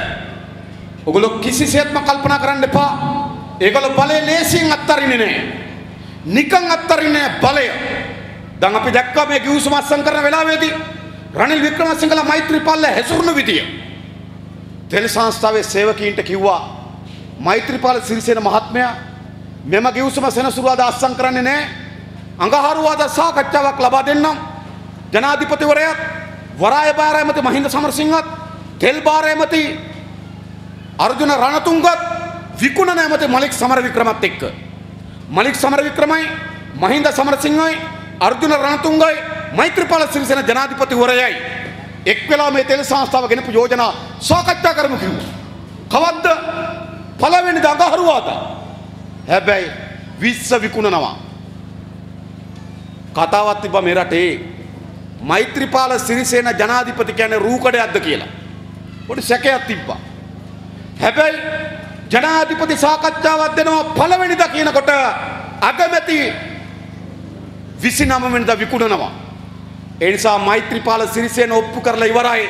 ඔහු මේ රටේ රූකඩ පාලකෙක් පමණක් බව ඔප්පු කරා අද මේ කිවිසුම අත්සන් කිරීමට රනිල් වික්‍රමසිංහට ඉඩදීම හරහා අද රූකඩ බවට පත්වලා තිබෙනවා. එහෙම නැත්නම් ਉਹ ජනාධිපතිද රූකඩයක්ද කියලා ඔහු විසින් ඔප්පු කරන්න ඕනකම තිබෙනවා. දැන් ඒ නිසා මේ විනාශකාරී ගමනට ඇරෙව්වා. පුළුල් වැඩසටහනකට අපි අවතීර්ණ වෙන්න ඕනකම තිබෙනවා. දැන් සැලසුම් කරලා තිබෙන අනුව මේ අවුරුද්දේ දෙසැම්බර් මාසේ දෙවනිදා සාමාන්‍ය පෙළ විභාග පටන් ගන්නවා. ඊට පෙර පළාත් පාලන මැතිවරණයේ ඒමට නියමිතව තිබෙනවා. ප්‍රාදේශ සභා ඡන්දය. බැසිල් රාජපක්ෂ හදපු ඡන්ද ක්‍රමයක් තිබ්බා. ඒක විකෘති වැරදි සාගත ඡන්ද ක්‍රමයක්. ජනතා විමුක්ති පෙරමුණේ අපිත් මැදිහත් වෙලා ඒ ඡන්ද ක්‍රමය වෙනස් කරලා නව ඡන්ද ක්‍රමයක් දැන් සකස් කරලා තිබෙනවා. ඒ නව ඡන්ද ක්‍රමය අගෝස්තු මාසයේ ඇතුළත පාර්ලිමේන්තුව සම්මත වීමට නියමිතව තිබෙනවා. ඒ ඡන්ද ක්‍රමය මිශ්‍ර ඡන්ද ක්‍රමයක්. හැබැයි සමානුපාතිකයේ රැකෙනවා. හැබැයි කොට්ටාසයට අපේක්ෂකෙක් ඉන්නවා. කොට්ටාසෙ දිනන අපේක්ෂකට മന്ത്രി දුර හිමි වෙනවා වගේම ප්‍රාදේශ සභාව තුල ගන්නා ලද ඡන්ද ප්‍රමාණය අනුව മന്ത്രി දුර සංඛ්‍යාව තීරණය වෙනවා. එතත් පරණ ඡන්ද ක්‍රමයේ ඒ ප්‍රාදේශ සභාවේ ගන්නා ඡන්ද ප්‍රමාණය අනුව තමයි മന്ത്രി ගාන තීරණය කරේ. එහෙමනේ. යම් ප්‍රාදේශ සභාවක යම් පක්ෂයක් ගන්න ඡන්ද ප්‍රමාණය අනුව කිව්වා ඕගොල්ලන්ට മന്ത്രി දුර 2යි, ඕගොල්ලන්ට 4යි, ඕගොල්ලන්ට 5යි කියලා කිව්වා. ඒ ලැබෙන മന്ത്രി දුර ගාන മന്ത്രിවරයා කවුද කියලා තීරණය කරා මනාපේ. එනිසා තිබ්බු ඡන්ද ක්‍රමයේ කොටස් දෙකකින් සමන්විතයි. එකක් සමානුපාතිකව ප්‍රාදේශ සභාවේ മന്ത്രി ගාන තීරණය කරනවා ඒ පක්ෂයට ලැබෙන. මනාපෙන් තීරණය කරනවා മന്ത്രിවරයා කවුද කියලා. දැන් මේ ඡන්ද ක්‍රමය මොකද්ද තිබෙන්නේ? ඒ පක්ෂයට ලැබෙන හිමි වෙන മന്ത്രി දුර සංඛ්‍යාව තීරණය කරන්නේ ඒ පක්ෂය ඒ ප්‍රාදේශ සභාව ඇතුලේ ලබා ගන්නා ඡන්ද ප්‍රමාණය අනුව. පරණ එකමයි. වෙනස් වෙන්නේ මොකද්ද? ඉස්සෙල්ලා മന്ത്രിවරයා තේරුවේ මනාපේ. මේ වෙලාවේ මනාපයෙන් වෙනුවට කොට්ටාස දිනන සහ ලැයිස්තුවෙන් മന്ത്രിවරයා තෝරනවා. එනිසා මේ ඡන්ද ක්‍රමයේ පරණ ඡන්ද ක්‍රමයෙන් විශාල වෙනසක් නැහැ. එක. දෙක මේ ඡන්ද ක්‍රමය තාමත් වැදගත් අපිට. මොනරාගල දිස්ත්‍රික්කයේ ගත්තොත් ආසන්න වශයෙන් කොට්ටාස 215ක් තියෙනවා. කොට්ටාස 215. මොනරාගල දිස්ත්‍රික්කයේ ගත්තොත් ආසන්න වශයෙන් කොට්ටාස 215ක් තිබෙනවා. කොට්ටාස 115ක් තිබෙනවා. 115න් අපි තනමල්විල ප්‍රාදේශ සභාව බැලුවොත් කොට්ටාස 17ක් තිබෙනවා. ඒතර තනමල්විල ප්‍රාදේශ සභාවේ කොට්ටාස 17ක් තිබෙනවා. ඒකට 17 දෙනෙක් තරඟ වදින්න ඕන. ඒ කොට්ටාසේ තරඟ යන්න ඕන. නිසා හොඳ බුලට් 115ක් මේ මැතිවරණයට අපි ඉදිරිපත් කිරීම ඉලක්ක කරගෙන දැන් සැලසුම හදන්න ඕන. එයා ඒ කොට්ටාසේ ආසන්න වශයෙන් ගත්තොත් කොට්ටාසක තියෙන ගෙවල් 300යි 400යි. ඒ ගෙවල් ඔක්කොටම යන්න ඕන. තරඟයට සූදානම් වෙන්න ඕන. ඒ නිසා මේ පළාත් පාලන මැතිවරණ කියලා කියන්නේ 2020 ආණ්ඩු පෙරළිය සඳහා සැලසුම හදන ගමේ බලය තහවුරු කරන ඡන්දේ බවට මේ ඡන්දේ පත් කරගන්න ඕන. නිසා දැන් වැඩ පටන් ගන්නවා. දැන් වැඩ පටන් ගන්නවා. වෙන අතුරු අන්තරාවක් සිද්ධ වුණේ නැත්නම් දෙසැම්බර් මාසයේ 2 වෙනිදාට කලින් ඡන්දේ පැවැත්වෙනවා. වෙන විශේෂ තත්ත්වයක් ඇතුණේ නැත්නම් දැන්ට හදලා තියෙන සැලසුම අනුව දෙසැම්බර් මාසයේ 2 වෙනිදාට කලින් ඡන්දේ පැවැත්වෙනවා. දැන් මාස 3කට 4කට ආසන්න කාලයක් අපිට තියෙන්නේ දැන්. මේ කාලය ඇතුළත අපි හැම දෙනාම ගම් ඇතුළේ මේ දේශපාලන පණිවිඩය ගෙනියන්න ඕන. අපි අහන්න ඕන ශ්‍රී ලංකා නිදහස් පාක්ෂිකයන්ගෙන් තවදුරටත් ඒ පක්ෂයේ ඉන්න කුමක් නිසාද? මොන ප්‍රතිපත්තිය නිසාද? ආණ්ඩු මොනව කරපු නිසාද? මොනව කරන්න බලාපොරොත්තු වෙන නිසාද? එක්සත් ජාතික පාක්ෂිකයන් අපි අහන්න ඕන. ගමේ අපි කිසිවෙක් බෙදෙන්න එපා. ගමේ අපි හැමදෙනාම එක තැනකට එන්න ඕන. එක මධ්‍යස්ථානයකට ගොනු වෙන්න ඕන. ගම ඇතුලේ ජනතා බලය හදන්න ඕන. ගම හිමි, ගමේ බලය හිමි. ජනතා විමුක්ති පෙරමුණේ දේශපාලනයට ජනතා විමුක්ති පෙරමුණේ ප්‍රතිපත්තියට තමයි ගම හිමි, ගමේ දේශපාලනේ හිමි. රනිල්ලට කුරුඳුවත්ත හිමි, කොල්ලු පිටිය හිමි, ඒව රනිල්ල තියාගන්න. හැබැයි ගම හිමි ජනතා විමුක්ති පෙරමුණේ ප්‍රතිපත්තියට ජනතා විමුක්ති පෙරමුණේ දේශපාලනයට. මේ පක්ෂ අවුරුදු 70ක් තිස්සේ ගමේ අපිව බෙදුවා. කොළ නිල් රතු කියලා බෙදුවා. අපි මරා ගන්න සැලසුවා. අපි යන්න කොට ගන්න සලස්සුවා. අපි අතර වෛරය වැඩි කරා. ඒ වෙනුවට අපි සමග සම්පන්න වෙමු. එළබෙන පළාත් පාර්ලිමේන්තුවේ ශක්තිමත් බලයක් වෙනුවෙන් දැන් අපි ගම ඇතුලේ බලය වර්ධනය කරගමු. ඉතාමත් හොඳ අවස්ථාවක් මතුවලා තිබෙනවා. දේශපාලන හැමදාමත් මේ අවස්ථාවෙන් ඉන්නේ නැහැ. හිතුවට වඩා වේගයෙන් එක්සත් ජාතික පක්ෂ රනිල් වික්‍රමසිංහගේ ආණ්ඩුව පිටවටමින් තිබෙනවා. හිතුවට වඩා වේගයෙන් මහින්දගේ කල්ලිය පිරියමින් තිබෙනවා තවත්.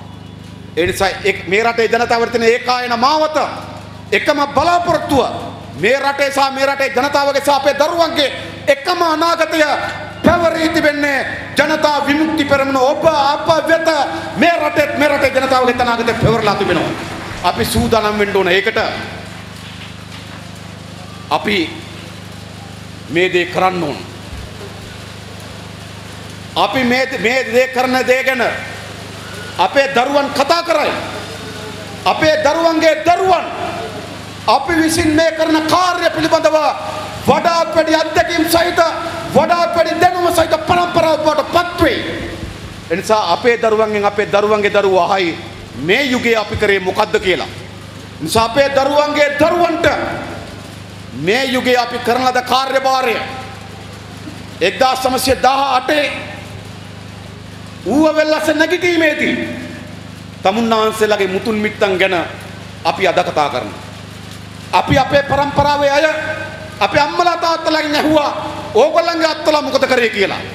අපේ අම්මලා තාත්තලා ආඩම්බරෙන් අපේ අත්තලා කරපු කාර්යභාරය පිළිබඳ අපිට කියලා දුන්නා. එහෙනම් අද මොකද තිබෙන්නේ? අපේ දරුවන්ගේ දරුවන්ට අහනකොට අපේ දරුවන්ගෙන් ඕගොල්ලන්ගේ සීයලා මොකද කරේ? ඕගොල්ලන්ගේ තාත්තලා මොකද කරේ කියලා අහනකොට ඕගොල්ලන්ගේ සීයලා ඕගොල්ලන්ගේ තාත්තලා මේ රට කොට දැකීම සඳහා උත්තුංග කාර්යයකට මුහුණ දීපු යුගය තමයි මේ ආරම්භ කරලා තිබෙන්නේ. ඒ යුගය තමයි 2020 අපි ආරම්භ කරන්න නියමිත වෙලා තිබෙන්නේ. ඒ වෙනුවෙන් අපි එකතු වෙන්න ඕන. ભેද අත්තරින්න ඕන. ඉතාමත් වටිනා ඉවි අවස්ථාවක් අපිට නිර්මාණය වෙලා තිබෙනවා. මේ අවස්ථාව ඉතා හොඳින් නුකාගමු, එකතු කරගමු. ඒ වෙනුවෙන් සියලු දෙනාට එකතු වෙන්න, සම්බන්ධ වෙන්න, මැදිහත් වෙන්න, වැඩ කරන්න කියලා ඉල්ලමි. මම නතර වෙනවා. බොහොම ස්තුතියි හැම දිනාටම ජය වේවා කියලා ප්‍රාර්ථනා කරනවා.